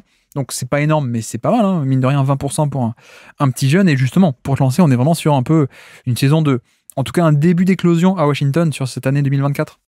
Ouais, bah complètement, parce que finalement, peut-être la stat qu'il faut dire, c'est mettre en perspective ce 103 de true shooting plus avec l'année passée, où il était à 92. Il était à 92, oui. Donc là, on a vraiment un grand écart sur un échantillon qui est pas si faible que ça, comme tu l'as dit. Et d'ailleurs, je sais pas si t'as vu, mais alors je sais pas si, je crois que c'est Chauncey Billups, donc ça vaut ce que ça vaut, mais il a dit que c'était le meilleur joueur des Blazers cette saison. C'était sans doute lui.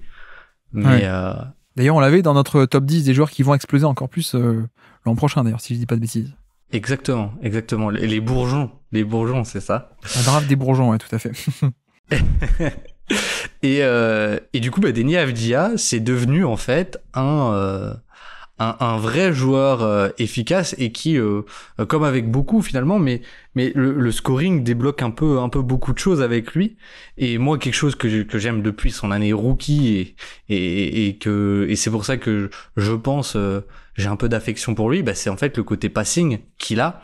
Et du coup, le fait qu'il ait ce scoring très impressionnant, une progression impressionnante, on va être correct, fait qu'on a un joueur offensif qui qui est, je trouve, vraiment un vrai apport positif finalement, parce que bah il peut être le connecteur, il peut être plein de choses en fait, et même sur des drive and kick ou quoi maintenant, bah vu qu'il attire la défense, etc. C'est assez intéressant, Deni Avdija. Donc ouais, je pense que je commencerai par le côté offensif avec lui. Oui, parce qu'en effet, la défense est compétente aussi, mais l'attaque, on en a déjà un peu parlé, mais c'est le shoot vient un peu débloquer pas mal de choses. Alors, à voir à quel point est-ce que le shoot est pour de vrai, entre guillemets, est-ce que c'est réel? Est-ce qu'on n'est pas aussi un peu dans une surchauffe? Mais tu vois, on prend les stats de cette année. Peut-être qu'il y a une légère surchauffe, mais je pense qu'on a quand même un bon shooter. Il y a quand même un plutôt bon shooter. Et en fait, il n'y aurait pas besoin forcément qu'il soit à 40% toute sa carrière pour que le joueur soit viable. Parce que, en fait, il suffirait qu'on ait juste assez au moins de catch and shoot à 3 points. Et puis ça va parce qu'il apporte plein d'autres choses. Et tu vois, on commence par le shoot parce que c'est le plus important peut-être, mais je trouve qu'il y a tout un jeu de drive aussi assez intéressant, où c'est un mec, voilà, il faut se souvenir qu'il a été drafté très tôt, un peu pour ça. 9e pick, pardon, top 10, la draft 2020, c'est parce qu'il y avait un peu de talent pur. Alors ça a mis un peu de temps, à se développer, en plus à Washington où c'était peut-être pas top, mais justement, dans sa 4e année, il est en plus, voilà, l'effectif dépeuplé, il a un peu été passé au révélateur, et ça, enfin, ça y est, ça commence un peu à exploser. Exploser, tout est relatif, mais on a enfin un peu la concrétisation de ce potentiel, de ce talent pur pour lequel il a été drafté top 10, et ben ouais, un peu de drive, pardon, donc une très bonne vivacité, je trouve, alors que tu le vois, il paye pas de mine, mais finalement, en termes de la capacité, un premier pas assez rapide, mine de rien, et puis une certaine fluidité dans le drive, un côté taille aussi, où bah, justement tu le vois, tu te dis il est grand, il est pas rapide, mais en fait il y a un peu les deux, et donc notamment tout ce qui est la taille autour du panier, bah j'aime beaucoup moi en termes de scoring finalement. Je crois qu'on avait parlé aussi, mais c'est un mec qui fait une saison record en termes de provocation de lancer franc.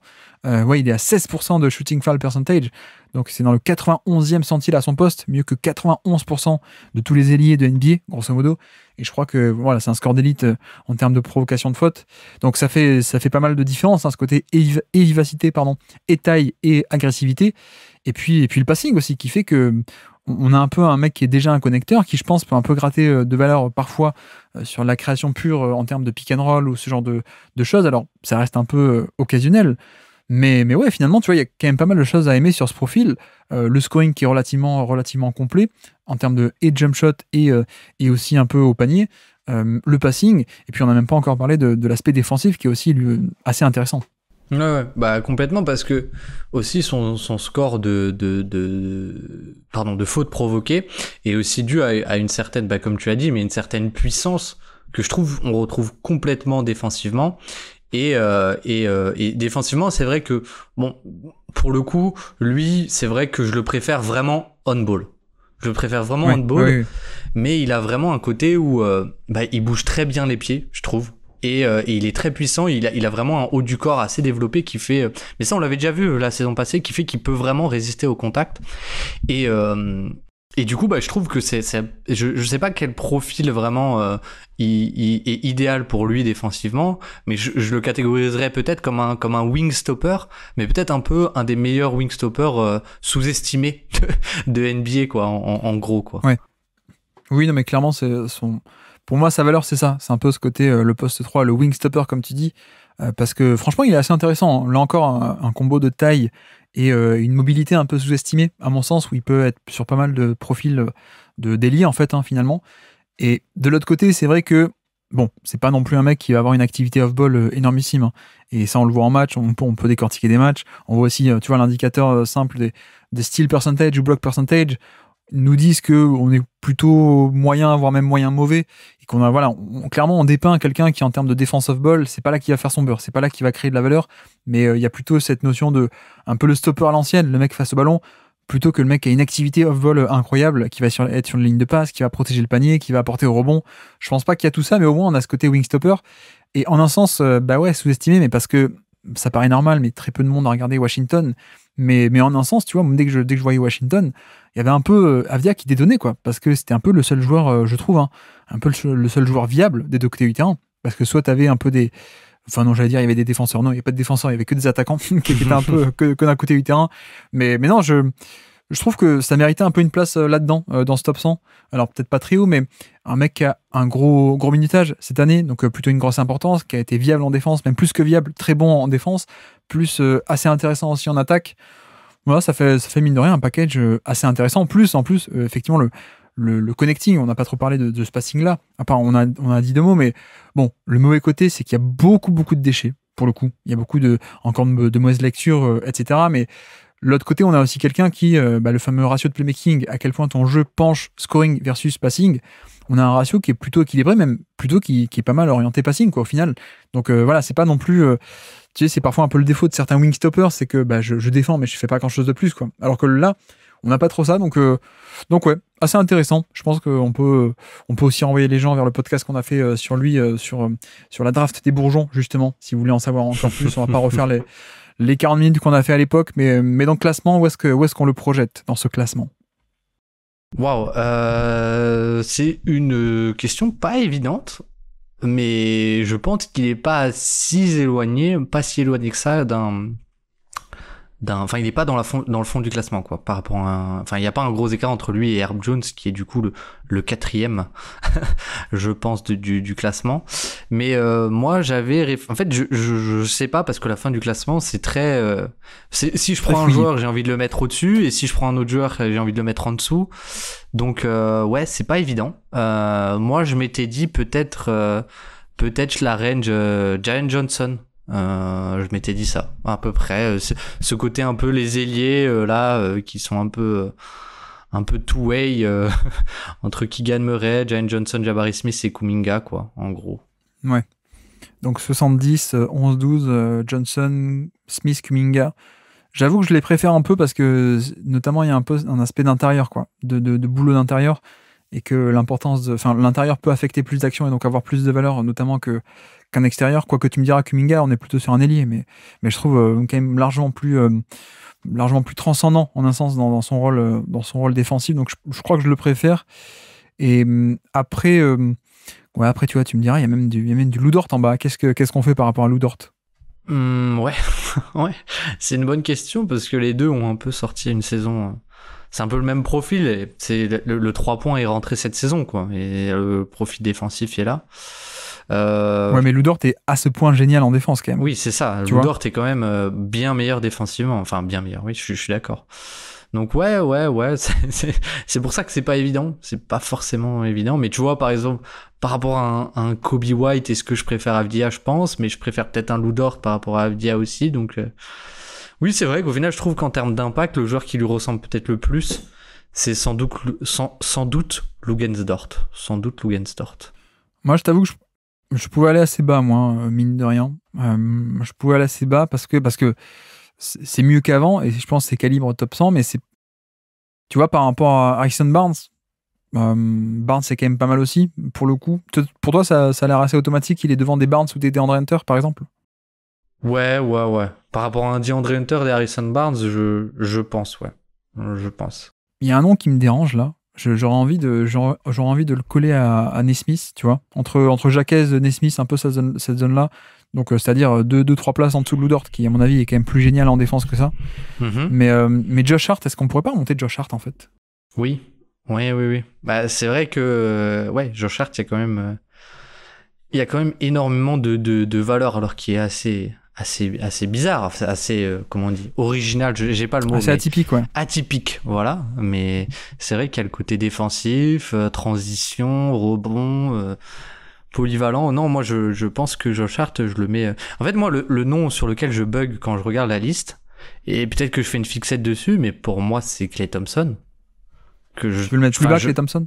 Ouais, en fait, je descendrais assez facilement Klay Thompson, parce que je trouve qu'il y a vraiment un gros moins défensif, et le plus offensif est plus autant là qu'avant. Donc ouais, tu vois, un Avdia ou Klay Thompson, je prendrais Avdia, je pense, cette année, ouais. Mais Josh Hart ou Avdia, je prendrais peut-être Josh Hart aussi.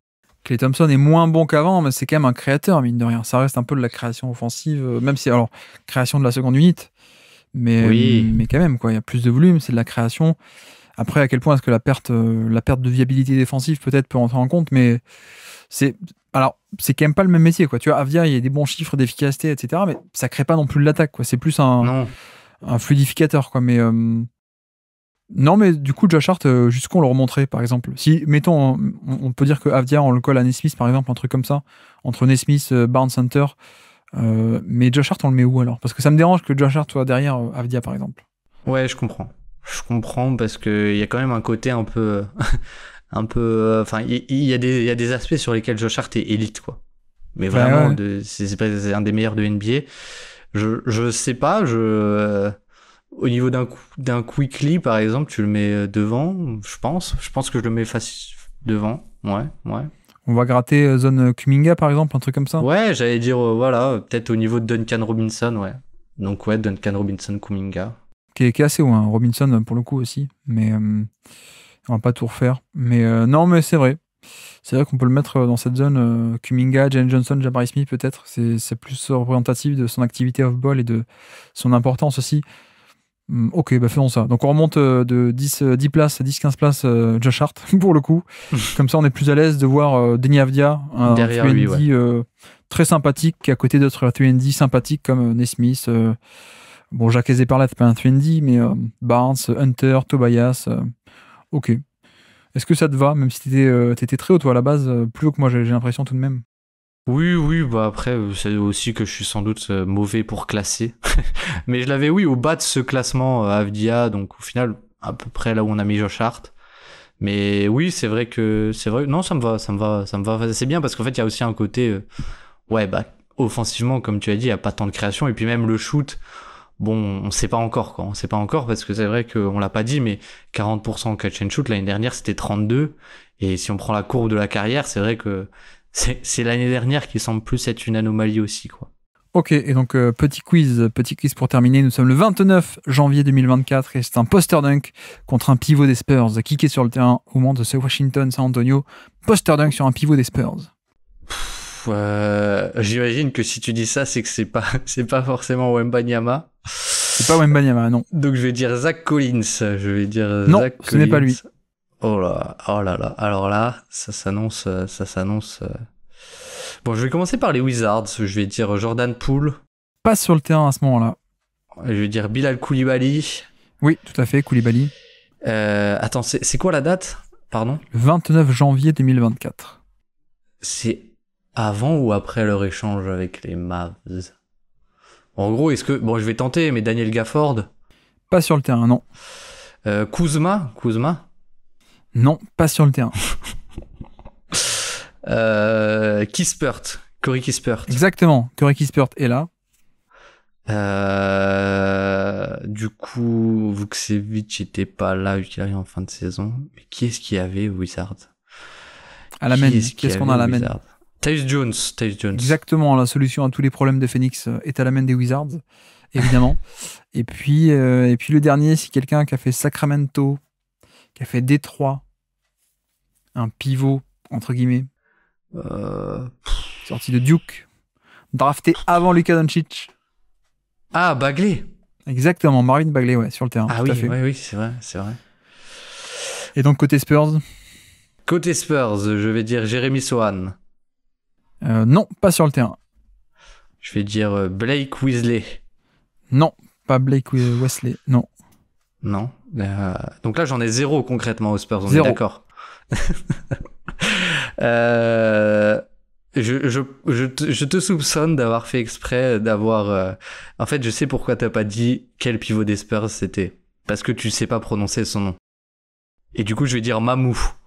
Mamou, ah et non, après, non, je non, sais pas c'est comment pas on Mamou dit. non plus. C'est pas Mamou non plus. Non, non. Donc toujours 0, on est d'accord. Toujours 0. Ok. Trey Jones, s'il y a Trey Jones. Trey Jones, oui, on est sur le John Sico, le match des frères. On a quelqu'un où, quand t'as une assiette sale, qu'est-ce que tu fais? Ouais, Devin Vassell. Devin Vassell, tout à fait, tu fais la Vassell, exactement. Ensuite, on a un ailier qui est parti en Europe d'ailleurs, depuis. Un ailier qui est reparti en Europe, qui était arrivé en NBA aux Cavs. Il a fait quelques temps aux Cavs. C'est chez Osman? Exactement, chez Osman, tout à fait. Un ancien de Kentucky, qui tarde un peu à exploser, mais qui a donné son numéro à Chris Paul dernièrement. Qui a donné donc le numéro 3 à Chris Paul. Keldon Johnson. Exactement, Keldon Johnson. Et donc, reste l'homme postérisé. Du coup, Wemby? Pas Wemby. Ah, tu l'avais pas proposé, mais non, c'est pas Wemby. C'est pas Wemby, c'est pas Mou, c'est pas Zach Collins. Mais qui est donc ce pivot? Barlow. Exactement, c'est Dominique Barlow, ouais, tout à fait. Ah ouais, ok, ouais. Okay. Tu vois, c'était pas infaisable. C'était compliqué, quoi. J'ai quand même dit, là, la fin, c'était chaud. Non, mais je te demandais pas de trouver Eugène Omorouyi, par exemple. Tu vois, Ah oui. Dominique Barlow, c'est sympathique, quand même, c'est pas mal. Mais bref. C'est un peu hipster. Ah bah, c'est totalement l'hipster team, d'ailleurs. Wink wink, rendez-vous bientôt.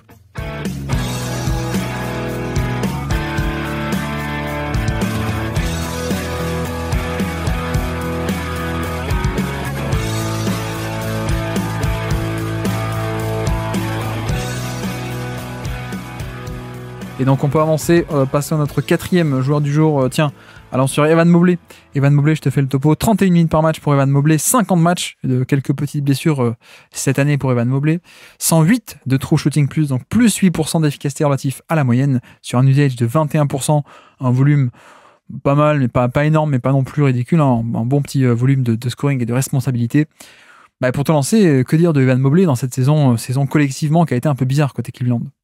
Ouais, bah en fait, on a eu... je trouve que ce qui est intéressant, c'est qu'on a eu pas mal de blessures à Cleveland, et que du coup, j'ai envie de te dire qu'on a eu presque plusieurs Evan Mobley, plusieurs Donovan Mitchell, plusieurs Jarrett Allen, selon les absences ou pas. Et bon, bah c'est vrai qu'avec Evan Mobley, on le connaît, mais défensivement, c'est niveau all defense, quoi. Parce que c'est vrai qu'il y a la polyvalence et il y a certains matchs où ce qui est dingue, c'est que quand t'as les deux avec Jarrett Allen, bah du coup tu peux en mettre un on-ball et avoir l'autre off-ball, et c'est assez incroyable défensivement, pardon. Mais c'est vrai que je trouve un peu la nouveauté, enfin ce qui est assez bizarre avec cette saison, c'est que sur le début de saison, bah en fait on a un peu fait le deuil d'Evan Mobley, ou le deuil du passeur Evan Mobley, où il y a beaucoup d'actions où on appelait plutôt Jarrett Allen pour jouer le pick and roll et faire la passe. Et en fait, quand on regarde l'outil trend de Cleaning the Glass, et qu'on regarde l'outil du coup assist par usage, du coup à quel point il fait la passe, et ben on voit qu'il revit en fin de saison. Du coup, je pense que ça coïncide ainsi un peu avec les blessures de Jarrett Allen, et qu'on a un joueur qui est beaucoup plus passeur et qui du coup a un meilleur spacing, peut beaucoup plus s'exprimer parce que il a plus d'espace, donc c'est un peu plus simple, etc. Et donc ça fait un joueur qui est encore une fois, je trouve pas si évident à classer, tant il y a 2 voire 3 saisons en une, quoi. Bah, c'est quelqu'un que l'an dernier certains réclamaient un peu qu'il soit Deepoy, notamment défenseur de l'année. Mais non, mais ce qui est un peu dommage, tu l'as un peu dit, c'est qu'on a plusieurs Evan Mobley, on a plusieurs Mitchell selon les blessures, on a plusieurs Jarrett Allen, on a plusieurs Cleveland, hein, au final, plusieurs versions des Cavaliers. Ce qui est dommage, c'est que la meilleure version, ce soit pas avec tout le monde sur pied. C'est ça qui était un peu bizarre, oui, avec cette équipe qui finalement n'aura jamais aussi bien carburé qu'avec, par exemple, un seul des deux intérieurs, donc Evan Mobley et pas Jarrett Allen, ou alors de l'autre côté, un seul des deux porteurs de balle, notamment la période un peu Mitchell héliocentrique. Mais bon, c'est un peu le cas bizarre des Cavs. J'espère qu'on verra l'an prochain, en 2025, est-ce que Kenny Atkinson, très bon coach tactique, arrivera à faire un peu de bonnes choses. Mais tu vois, c'est aussi peut-être la première chose à dire à ce propos, c'est que mine de rien, je crois que c'est Alex de Trash Talk qui avait très très bien développé tout l'intérêt un peu tactique de cette combinaison. Comment est-ce que schématiquement l'intérêt d'avoir les deux, hein, il avait pas mal développé ça. En fait, la défense, ça colle très bien. C'est la redondance, elle est surtout sur le manque de spacing. Mais pour le coup, l'association de Jarrett Allen et Evan Mobley, c'est pas du tout en défense que ça pose problème. Et d'ailleurs, ça fait 2-3 ans que la défense, elle est élite, avec les deux en même temps sur le terrain, avec soit l'un, soit l'autre. Donc ça, c'est un atout assez incroyable. Et tu vois, c'est vrai que l'attaque, c'est peut-être l'année où on a commencé un peu à être déçu, je sais pas, mais par rapport au passing, tu vois, c'est vrai que le passing, c'est un peu à la traîne, et même au niveau du shoot, on est un peu déçu, quoi. Oui, parce que c'est vrai que en fait, je sais pas, mais c'est vrai que sur le shoot, on regarde un peu les pourcentages, on dit waouh, c'est génial, il a passé les 35%, je crois qu'il est à 36 ou 37%, mais au final, c'est un volume tellement faible sur tellement peu de matchs, je crois, voilà, c'est ça représente 58 tirs. Donc 58 tirs à 3 points, c'est rien du tout, et en fait, on a un peu baissé aussi le volume, ou en tout cas, on n'a pas eu vraiment de progression de volume avec avec Evan Mobley. Et donc en fait, on n'a toujours pas un shooter de bon niveau. Mais d'un autre côté, tu vois, avec lui offensivement, je trouve que finalement, la période de fin de saison, on a aussi eu peut-être un peu une révélation. Enfin, une révélation, je sais pas, mais on a aussi eu peut-être le meilleur Evan Mobley offensivement qu'on a jamais eu pendant cette qu'on a vu pendant ces 3 premières saisons, parce qu'il était un peu seul intérieur et comme dit, il avait de l'espace et un peu dans ce côté joueur un peu de end-off ou de choses comme ça, il était intéressant. Il était intéressant, et même quand il peut rouler jusqu'au panier et qu'il y a un five, enfin du coup pas un five out, mais il y a 4 shooters autour de lui, ou bon, il y a peut-être Okoro, mais bon, il y a pas Jarrett Allen en gros dans le dunker spot. Bah ouais, on a vu aussi, je trouve que c'était intéressant, avec Evan Mobley. Donc ouais, au final on a peut-être, je pense, vu les limites de Evan Mobley, mais on a aussi vu un peu comment le maximiser. Et bon, on s'en doutait que c'était sans doute sur ce côté où fallait casser ce duo intérieur. Ça a été fait un peu par la force des choses avec les blessures, mais je trouve ça intéressant qu'on ait vu un peu qu'on ait vu un peu les limites, et en même temps le côté positif de l'utilisation, où il a été meilleur, je trouve, sur la fin de saison, comme dit. Je sais pas si j'irais jusqu'à dire limite. Je dirais plutôt stagnation de début de carrière. Je suis pas sûr que ce soit des limites, et que, tu vois, je pense que ça peut encore se développer. Tout ce qui est shoot, je pense que le dribble aussi. Mais c'est vrai que tu l'as un peu développé. Bon, j'ai l'impression de l'avoir répété 10 fois, mais il y a des matchs où, effectivement, on utilisait plutôt en passeur de pick and roll Jarrett Allen, et plutôt qu'Evan Mobley, parce que Mobley a un peu cette image de la licorne offensive, alors que, justement, pas trop, quoi. Et notamment tout ce qui est passing en mouvement. Il est sans doute moins fort que ce que les gens pensent. Et de l'autre côté, Jarrett Allen, c'est un peu l'inverse. Jarrett Allen est largement meilleur que ce que les gens pensent sur ce côté passing en mouvement. On fait un peu la caricature, tu sais, de Jarrett Allen, qui est un peu le catch and finish, un peu le Clint Capella de l'époque, et Mobley, c'est un peu la licorne. Alors que je trouve que dans les deux cas, la vérité, elle est peut-être un peu entre les deux, quoi, pour le coup. C'est-à-dire que finalement, il y a beaucoup plus de polyvalence que ce qu'on pense chez Jarrett Allen. Et de l'autre côté, je sais pas à quel point, du coup, il y a un peu un biais de déception, mais par rapport à ça, mais tu vois, Mobley, je pense que défensivement, c'est une licorne. C'est-à-dire le mec polyvalence dans le périmètre et élite au panier. Donc un peu ce côté, la licorne défensive de le meilleur des deux mondes, finalement. Par contre, c'est vrai qu'en attaque, je sais pas s'il y a un biais de déception, parce qu'on partait à des attentes un peu trop haut, et que du coup, on est un peu déçu que ça stagne un peu, et que ça ne vienne pas, que ça tarde un peu à venir, plutôt, on va dire. Mais ouais, le profil offensif n'a jamais été aussi bon que quand il a été placé au centre du projet et au centre de beaucoup d'espace. Et c'est peut-être là la différence, c'est que Jarrett Allen, pour moi, est, je dirais pas meilleur actuellement, mais il y a un peu un côté valeur sûre, déjà très compétent, mais pas avec un plafond très haut, finalement, avec Jarrett Allen. Et c'est aussi, de l'autre côté, le cas de Mobley, c'est bon, mais parfois c'est peut-être un peu plus imparfait sur du passing, certaines lectures ou quoi, ou en termes de puissance parfois, ou... Mais en même temps, tu vois aussi que le plafond est évidemment beaucoup, beaucoup plus grand. On parle pas du même calibre de joueur, on parle pas du même calibre de prospect. Donc évidemment, il y a une certaine différence. Et en fait, cet aspect de fin de saison, je sais pas trop comment le pondérer, pardon, j'allais dire le pondériser, pondérer et valoriser. Je sais pas trop comment le pondériser, mais en un sens, oui, c'est bien qu'on ait vu ça, cette explosion, et on peut la prendre en compte dans le côté valeur accumulée ou valeur de la saison. De l'autre côté, tu te dis, mais s'il y avait autant de moves, s'il y avait autant de scoring pur, de création pure comme on a vu en fin de saison, c'est un peu dommage qu'on l'ait pas vu avant, quoi, en fait. Ouais, c'est sûr, mais ce qui est dur aussi, c'est de se dire à quel... Enfin, est-ce qu'on pouvait vraiment le voir avant, avec ce spacing plutôt limité, et ce scoring qui doit aussi du coup être un peu dans les mains des autres, quoi. Ouais, mais tu vois, de facto, tu regardes 75% de paniers assistés, donc 3 paniers sur 4 pour lui sont assistés. Là encore, tu rajoutes les rebonds offensifs, on est pas loin d'être sur un finisseur pur, grosso modo, pour Mobley, alors que ce qu'on a vu contre Boston, c'est pas du tout un finisseur pur, quoi. C'est pas du tout défenseur et finition pure en attaque. C'était un joueur beaucoup plus complet, donc ça laisse rêveur, mais je suis pas sûr de lui accorder ce crédit-là sur le côté évaluation de 2024, parce que je trouve qu'en un sens, on l'a pas trop eu, quoi, ce côté création sur 2024, en fait. Si on prend l'ensemble de la saison, c'est vrai qu'au final, ça représente un tout petit échantillon, quoi. Ça représente un tout petit échantillon. Mais ce qui est aussi marrant, je trouve, c'est de regarder un peu. Alors, ça peut aller vite avec, du coup, le fait qu'il ait joué pas forcément beaucoup de matchs, mais la répartition de ses tirs, en fait, c'est vrai que sur son année rookie, on le laissait un peu prendre des mi-distances, etc., etc. Et en fait, on a un peu supprimé tout ça de son jeu pour beaucoup plus de tirs au panier, et du coup, comme tu dis, de catch and finish aussi. Donc, c'est au final, je trouve qu'on a un joueur qui est, pour l'instant, alors, à terme on verra, mais qui pour l'instant est beaucoup plus un catch and finish qu'autre chose. Et peut-être un peu je trouve quand même, je lui donne le côté, tu vois, si on fait un peu le scouting des passeurs entre lui et Jarrett Allen, je pense que Jarrett Allen il est meilleur dans l'espace. Et Evan Mobley, je trouve que je l'ai trouvé assez intéressant sur sur tout ce qui était zoom action et du coup en fait sur tout ce qui est main à main, main à main, et quand il a de l'espace pour après y aller. Là-dessus, je l'ai trouvé pas mal dans l'adaptation une fois qu'il est statique, quoi. Donc je lui donnerais ça, mais c'est vrai que sur le profil finalement offensif, c'est comme tu dis, comme on a dit, c'est plus un catch and finish aujourd'hui. Et si le spacing était pas bon aussi à Cleveland, il y a aussi participé en un sens, quoi.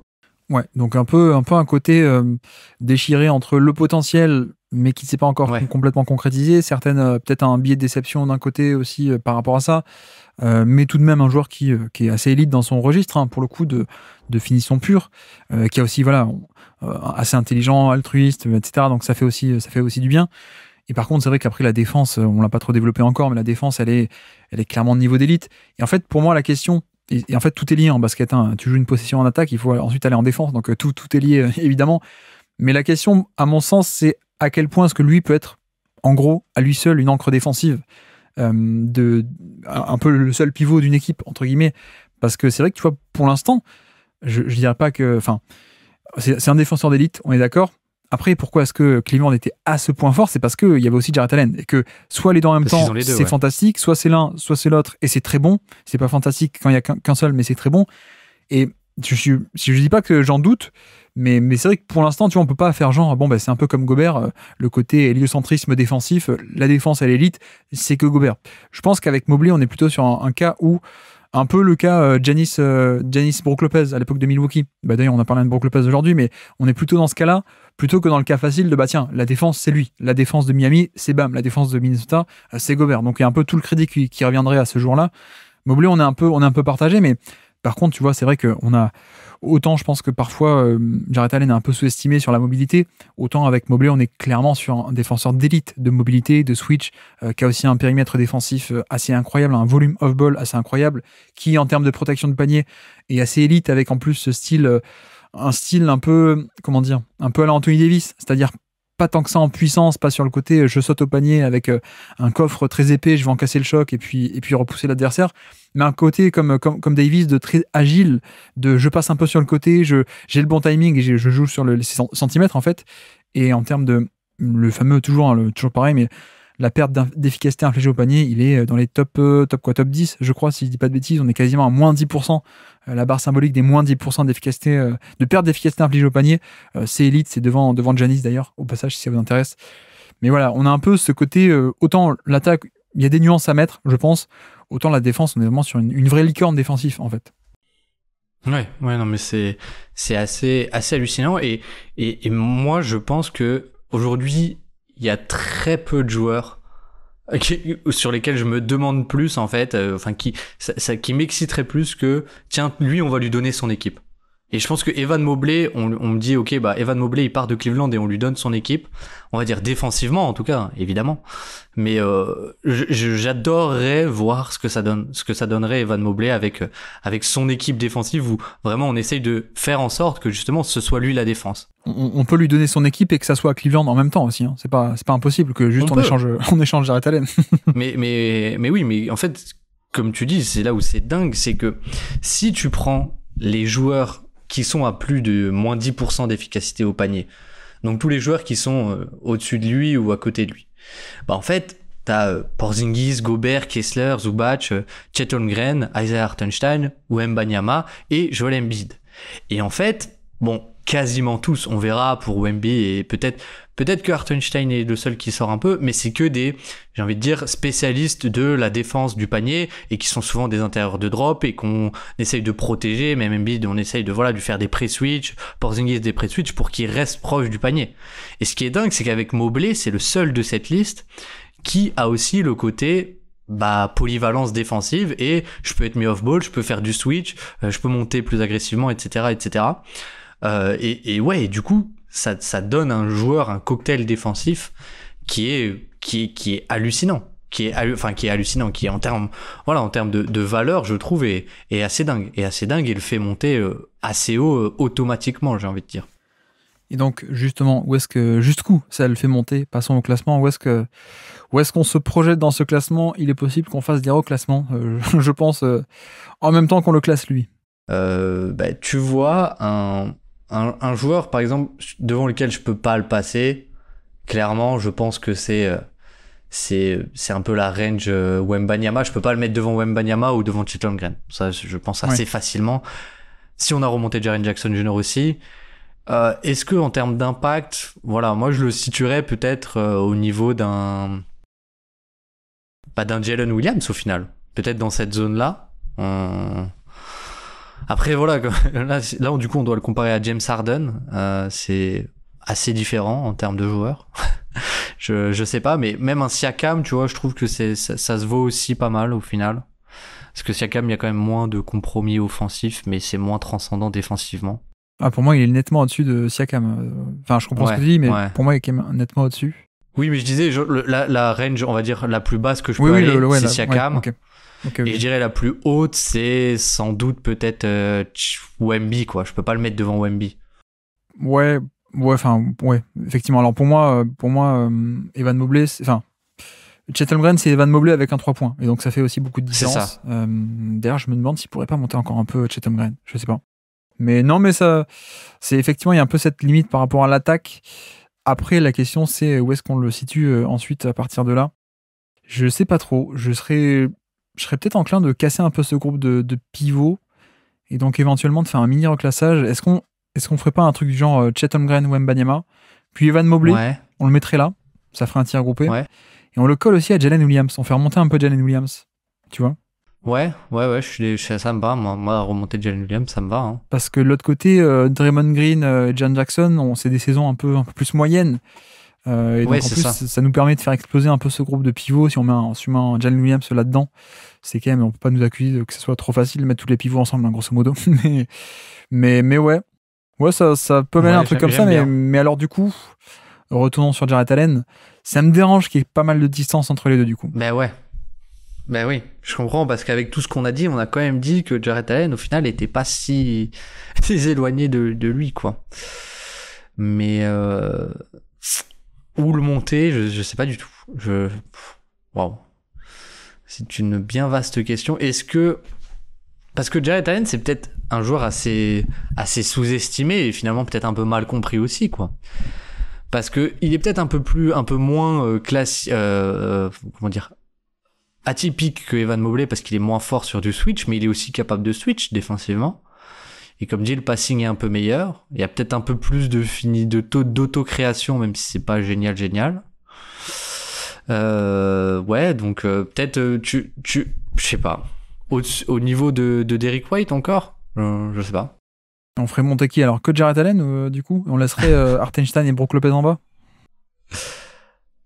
Ah oui, c'est vrai qu'il y a ça aussi. Oh là. Ça me va de casser le groupe, parce que Dieu sait que j'aime beaucoup Hartenstein, d'ailleurs toi aussi, donc tu vas pas me contredire. Mais peut-être on peut séparer le groupe en mode, on met un malus, parce qu'il a pas fait toute l'année non plus à ce point, donc on peut imaginer un peu de les séparer. Brook Lopez aussi, un aspect, il fait pas une grande saison, sinon il aurait été 15 places au-dessus, donc... je suis d'accord. Ouais, peut-être Jarrett Allen niveau Derrick White, alors peut-être. Sachant que Jarrett Allen fait pour le coup une excellente saison, je trouve. Enfin, en plus, première très grosse partie de saison, ouais. Exactement.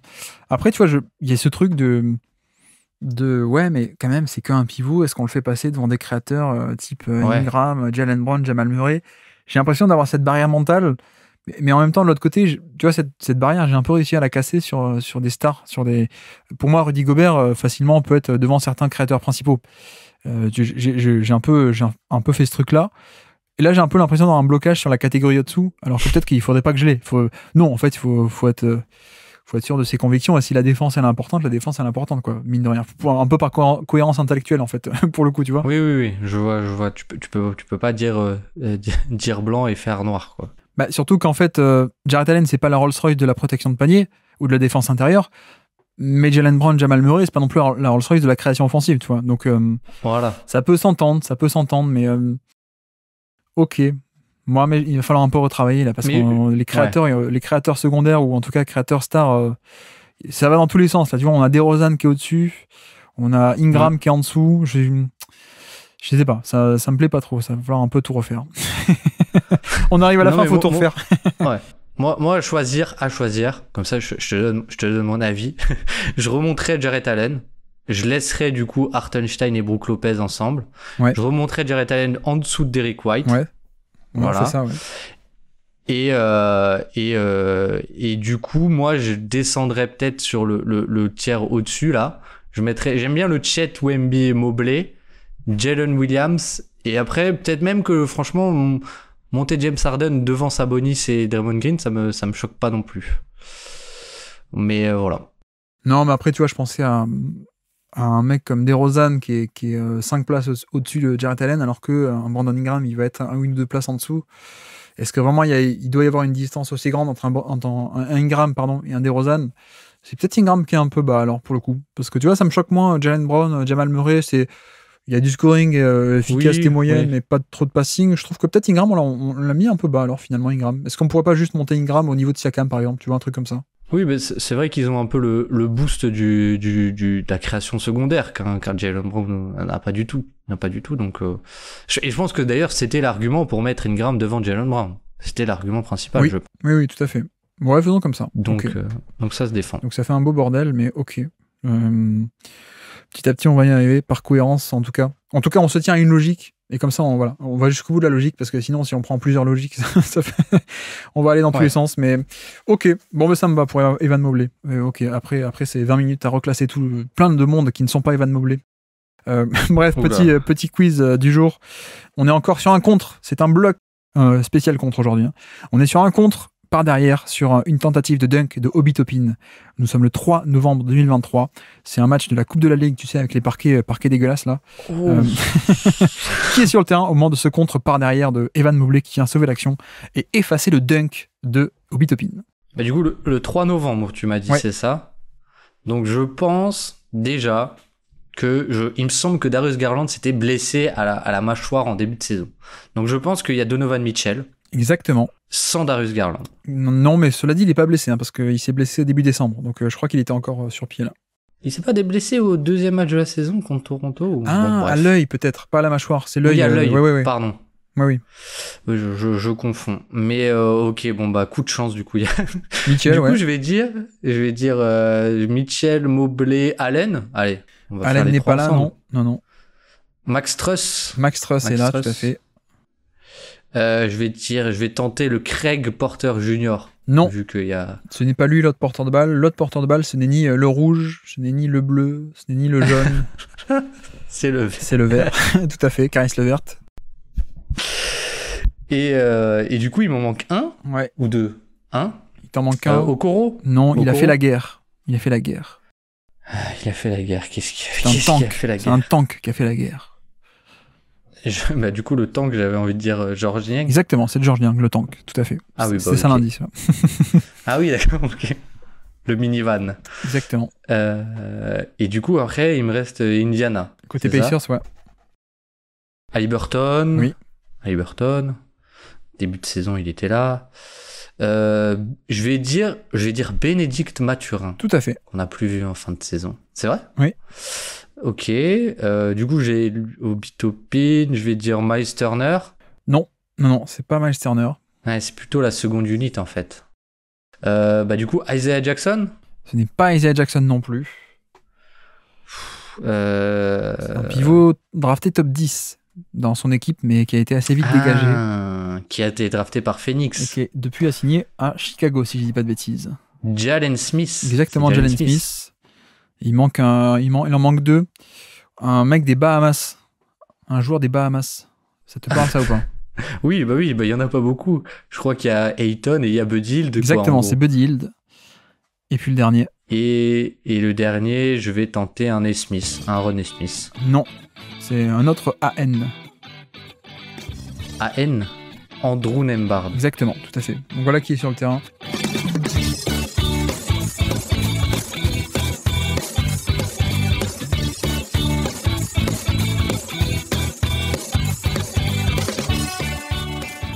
Et donc on peut passer à notre 5e et dernier joueur du jour, c'est Jalen Brunson. 35 minutes par match pour Brunson, 77 matchs, plus de % d'efficacité relatif à la moyenne, donc autour de la moyenne grosso modo, mais sur un usage de 33%.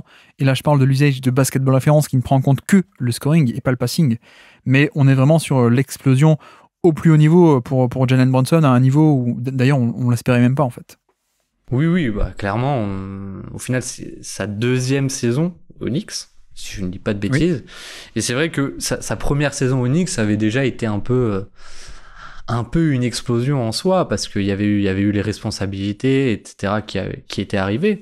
Et il y avait toute cette histoire du pull-up et du tir à 3 points, qu'il n'avait pas forcément à Dallas, qui était arrivé aussi, donc ça l'avait fait passer dans une autre caste. Et cette saison, c'est allé encore plus haut. Parce que, si je ne dis pas de bêtises, c'est le 6e plus gros usage rate de la ligue.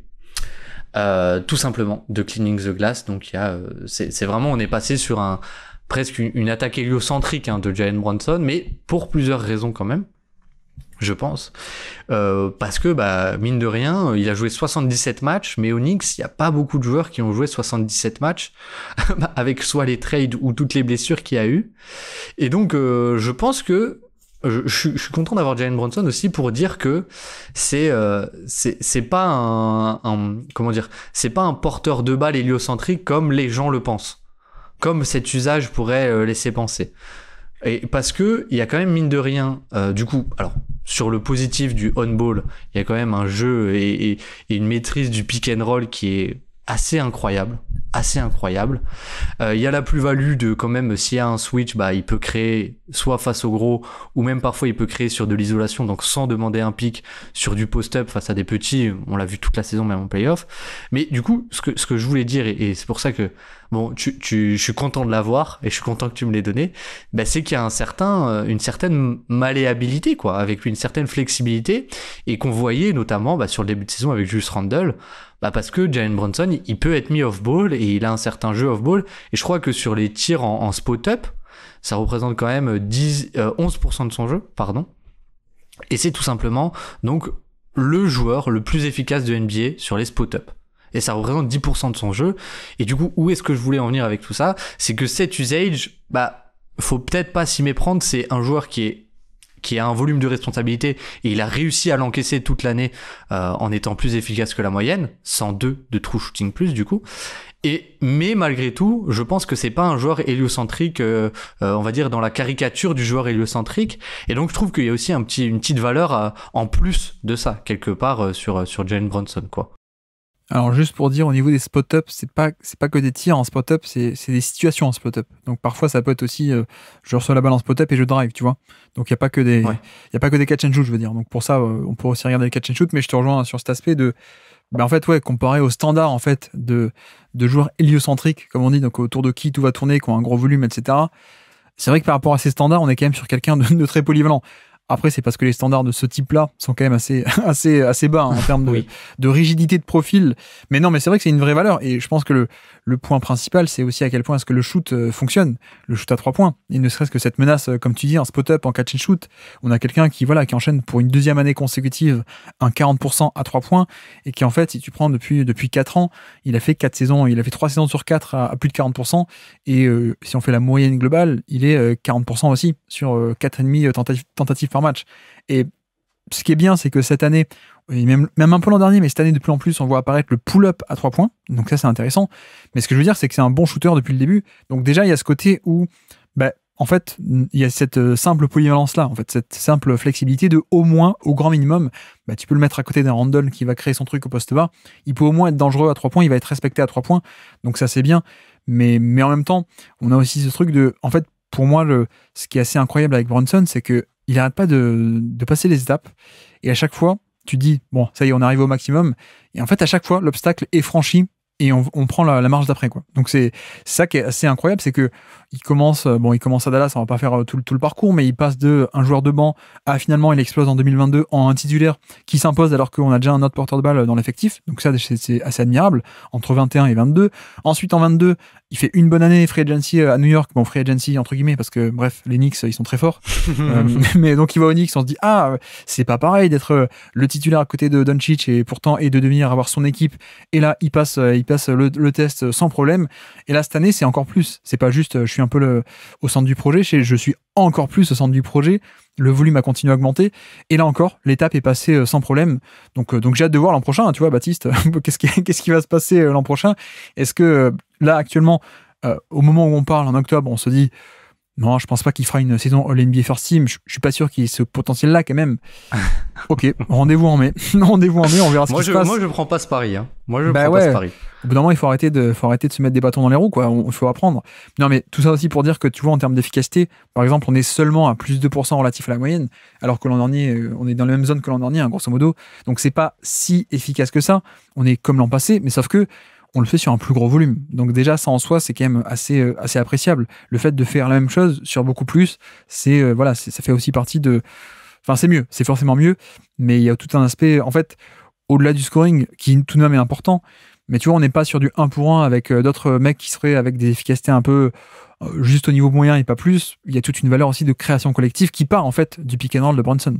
Exactement. Et déjà, je pense que du coup, la grosse valeur de Brunson, c'est un peu cette capacité à driver, parce qu'en volume, c'est le deuxième de NBA derrière Shai Gilgeous-Alexander. Ouais.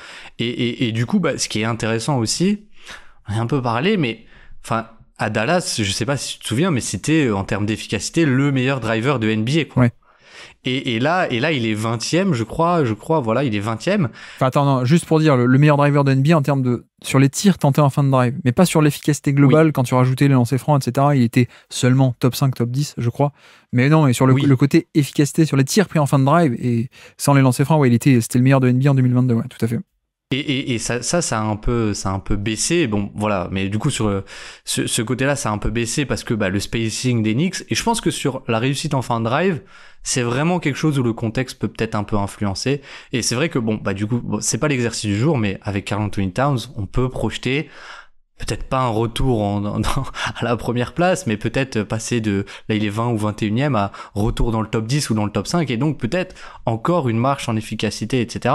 Mais du coup, voilà, sa grande force, c'est sa capacité finalement à driver et à aller au panier, parce que finalement, une des problématiques, on va dire, qu'il a, et ce qui fait que je pense qu'il l'empêche de passer le step ultime, c'est sa taille, mine de rien, qui l'empêche de trouver des angles de passe, etc., dignes des meilleurs playmakers, tu vois. Même un Shai Gilgeous-Alexander qui en volume n'est pas forcément énorme, il est capable de trouver des angles que Jalen Brunson trouvera jamais, quoi, parce qu'il est tout petit, etc. Bon, le point positif, c'est qu'il perd pas de ballon, mais du coup, cette petite taille et ce petit centre de gravité, ça l'aide à beaucoup driver, finalement, Jalen Brunson. Et ce que je voulais dire, oui, c'est que même en termes, en fait, je trouve ce qui est assez dingue, c'est en termes de respectabilité par rapport à la saison passée, je trouve que il a vraiment pris un step. Et alors peut-être que c'est parce que je suis fan d'Enix et que je l'adore, etc. Mais je trouve qu'il y a une stat qui est assez marrante, et peut-être que je me trompe complètement dessus. Mais en fait, quand il est sur le terrain, les Knicks prennent plus de rebonds offensifs, et j'ai l'impression, alors je sais pas si c'est forcément vrai, mais en fait, il y a beaucoup de tirs qu'il prend, parce qu'en fait, la défense sur le pick and roll va monter sur lui, et donc lui, en fait, s'il prend le tir, soit il le met, soit il y a Mitchell Robinson qui n'a plus son défenseur sur lui au rebond offensif. Et je trouve que c'est quelque chose qu'on a beaucoup vu même en playoff, parfois, surtout face aux Sixers, où en fait, il y a beaucoup de tirs qu'il prend, pas forcément pour les mettre, mais parce que ça fait presque 2 tirs en 1, parce que s'il le rate, il y a Mitchell Robinson qui est souvent pas très loin, quoi, et qui est libéré par du coup la défense du pick and roll qui s'est resserrée sur Jalen Brunson. Donc ouais, je trouve qu'en fait il y a même beaucoup de situations qui sont créées par ce floater game, ce in between game, ou par tout simplement la gravité qu'il a réussi à générer au cours de la saison, enfin à gagner, en fait, la respectabilité qu'il a réussi à gagner depuis qu'il est au Knicks, quoi. C'est ça, ouais. Il est top 20 en termes d'efficacité sur drive, donc en productivité générale, de efficacité layup plus les lancers francs provoqués, il est top 20 grosso modo, donc c'est quand même pas mal du tout. Et surtout parce qu'il y a la flotter, comme tu dis, il a plus de 52% d'efficacité sur la zone des flotteurs, la short distance. voilà, c'est un chiffre qui d'habitude, 50%, c'est énormissime hein, dans cette zone. Donc voilà. Et puis il y a aussi le long 2, et puis il y a aussi le 3 points. Et comme dit, il y a le pull-up à 3 points aussi qui permet, qui se développe de plus en plus, même qui cette année est bien installé. C'est pas juste 2-3 bribes par-ci par-là. On a vraiment une vraie respectabilité dans le périmètre par rapport à ça. Et c'est un mec qui en fait est, je trouve, un des meilleurs joueurs de pick and roll de NBA. Modulo un peu cet aspect de taille, comme tu dis, qui va être un peu, je pense, à une certaine limite par rapport à ça, parce que tu vois, hein, ce Jalen Brunson avec la technique qu'il a, le dribble, les nuances, l'agressivité, la puissance, s'il fait 6-8 plutôt que 6-3, bon, bah, c'est Luka Doncic, quoi. Il est premier de NBA, en fait, sur drive, et puis c'est un monstre. Et pareil au niveau du passing, je pense que c'est un excellentissime moteur d'attaque en NBA, mais je pense pas qu'on soit au niveau de top 2, top 3 NBA, parce qu'il y a certaines limitations de taille et autres qu'on a déjà un peu évoquées, pardon. Vas-y, viens. Non, mais du coup, c'est assez marrant parce que bah il y a quand même aussi beaucoup de fois où en fait, bah pour exploiter la gravité de Brunson, soit on utilisait le short roll avec Hartenstein, soit on utilisait Julius Randle sur du coup des short action où il se met juste à côté, mais il se met dans une situation de passe où lui il est pas en mouvement parce que Randle est pas forcément bon là-dessus. Mais du coup, ce qui est intéressant, c'est que c'est un peu ça la différence pour moi entre lui et Doncic. C'est un peu ce que tu dis, c'est que Doncic il va pas avoir d'intermédiaire et il va directement faire la passe corner opposé quoi.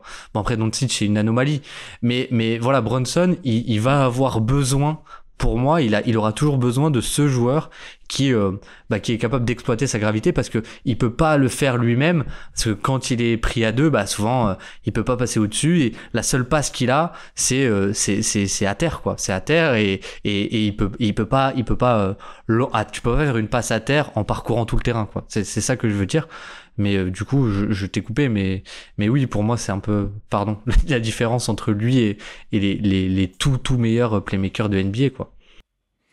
D'ailleurs, petite stat aussi, il fait plus de 10, en tout cas, il termine plus de 10 possessions par match en tant que porteur de balle du pick and roll.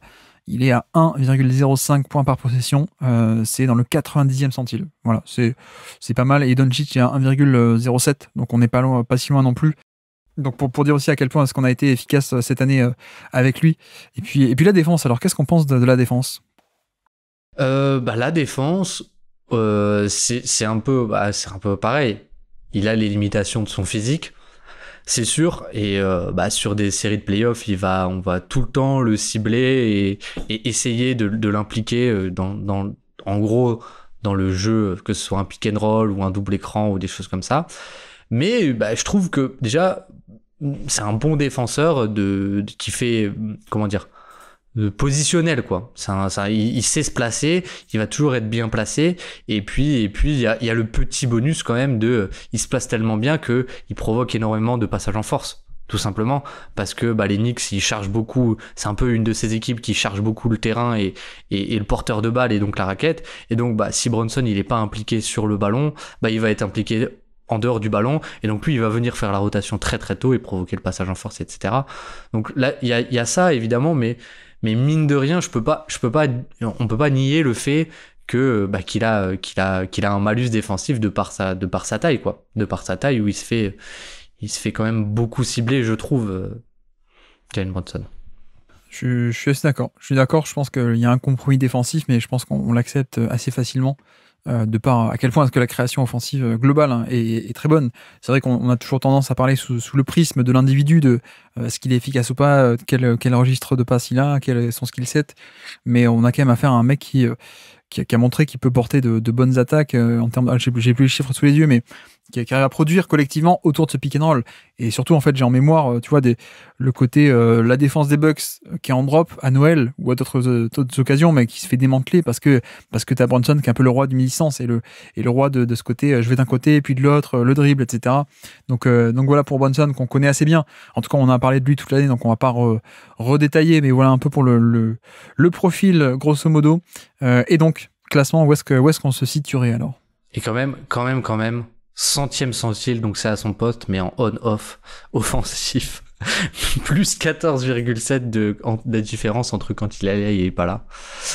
Mais pardon, le classement.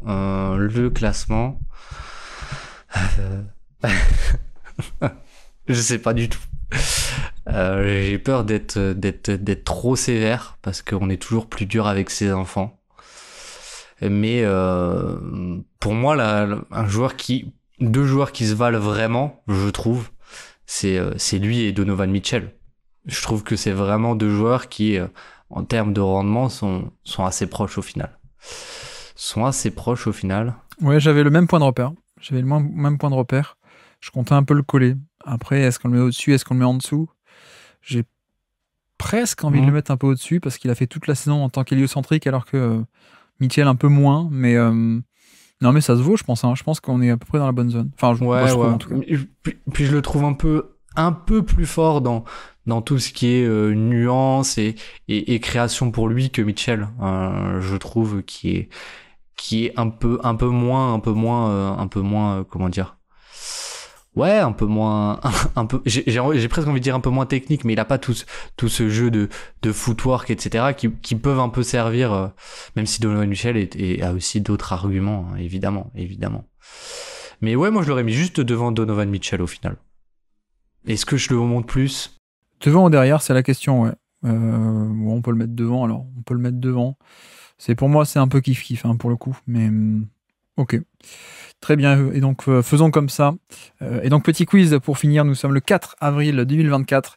Il n'a fait que 4 dunks dans la saison. J'ai pris un de ces 4. Donc c'est un dunk contre les Sacramento Kings. Qui est sur le terrain à ce moment-là, au moment du dunk féroce de Jalen Brunson? Est-ce que c'est le match où tu sais, il feinte d'appeler un écran, Keon Ellis se retourne et il part en panier. Ouais.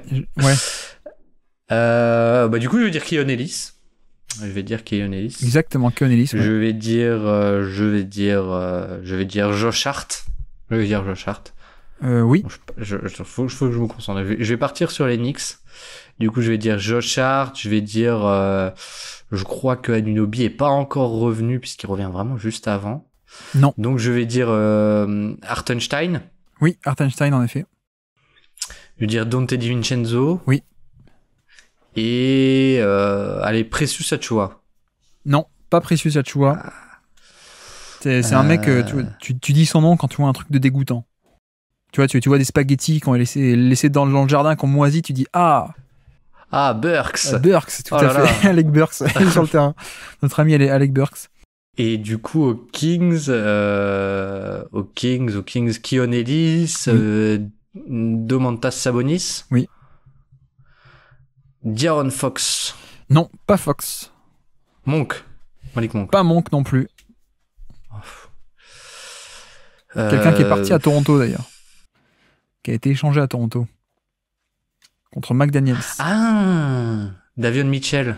Exactement. Et en fait, il est parti contre le frère McDaniels. Et pas Jaden, bien sûr. Donc c'est Davion Mitchell, tout à fait. Ok. Harrison Barnes. Oui, Harrison Barnes. Et il m'en manque un. Trey Lyles, je veux dire. Non, pas Trey Lyles.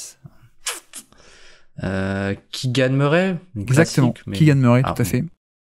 Tout à fait, donc voilà qui est sur le terrain au moment de ce dunk incroyable de Brunson. Non, en fait, il n'y en a eu que 4 dans l'année, et les 4 étaient grosso modo en transition, on peut le dire. Bref, donc aujourd'hui, nous avons parlé de Jalen Brunson, qu'on a inséré au niveau de la 14e place entre Bam Adebayo et Donovan Mitchell. Ça va peut-être faire parler. Nous avons aussi parlé de Evan Mobley, qu'on a inséré derrière Victor Wembanyama, et devant Jalen Williams, autour de la 23e place, un truc comme ça, grosso modo, au final. On a remonté Jarrett Allen, mais c'est pas la question. On a aussi parlé de Brook Lopez qui est autour de la 40e place, à côté de Isaiah Hartenstein et de Lauri Markkanen. On a aussi parlé de Herb Jones un peu plus bas, qui est dans le groupe Anunoby, Alex Caruso autour de la 50e place. Et puis à la fin, nous avons aussi Deni Avdia, qui est à côté de Aaron Nesmith, Harrison Barnes, DeAndre Hunter et un peu ce groupe-là vers la 85e place du coup, à peu près, si je ne dis pas de bêtises. Donc voilà pour cette belle cuvée. On arrive à un top 95, il ne nous reste plus que 5 noms. Mais en tout cas, merci beaucoup Baptiste d'être passé sur le Basket Lab une nouvelle fois et sur la syllabe. Eh ben avec plaisir. Merci beaucoup pour l'invitation et bonne chance à toi pour le dernier épisode du coup. Merci à tous d'avoir suivi cet épisode. J'espère que ça vous aura plu. Et donc voici pour cet avant-dernier numéro. Normalement, nous sommes samedi au moment où vous entendez ceci, en tout cas ceux qui l'écoutent le jour même. Et donc on va finir tranquillement demain, donc dimanche, avec l'épisode numéro 20. Et donc sans plus de cérémonie, je peux annoncer la dernière cuvée de cette syllabe 2024. Alors on parlera aussi du Best of the Rest, évidemment on va inclure tous ces joueurs du Best of the Rest. On dira 2 mots sur les blessés aussi qu'on n'a pas inclus, donc tout ce qui est Ja Morant, Zach LaVine, Marcus Smart, etc. Mais surtout, donc, eh bien la prochaine fois, demain, on va parler de De'Aaron Fox, et oui, qui n'est pas encore passé, Porzingis, Trey Murphy, Max Strus et évidemment LeBron James. Et donc, sur ce, je vous remercie une nouvelle fois de nous avoir écouté jusqu'au bout. Un grand merci à Baptiste, évidemment, d'être repassé sur le Basket Lab. Et moi, je vous dis à très bientôt. Ciao.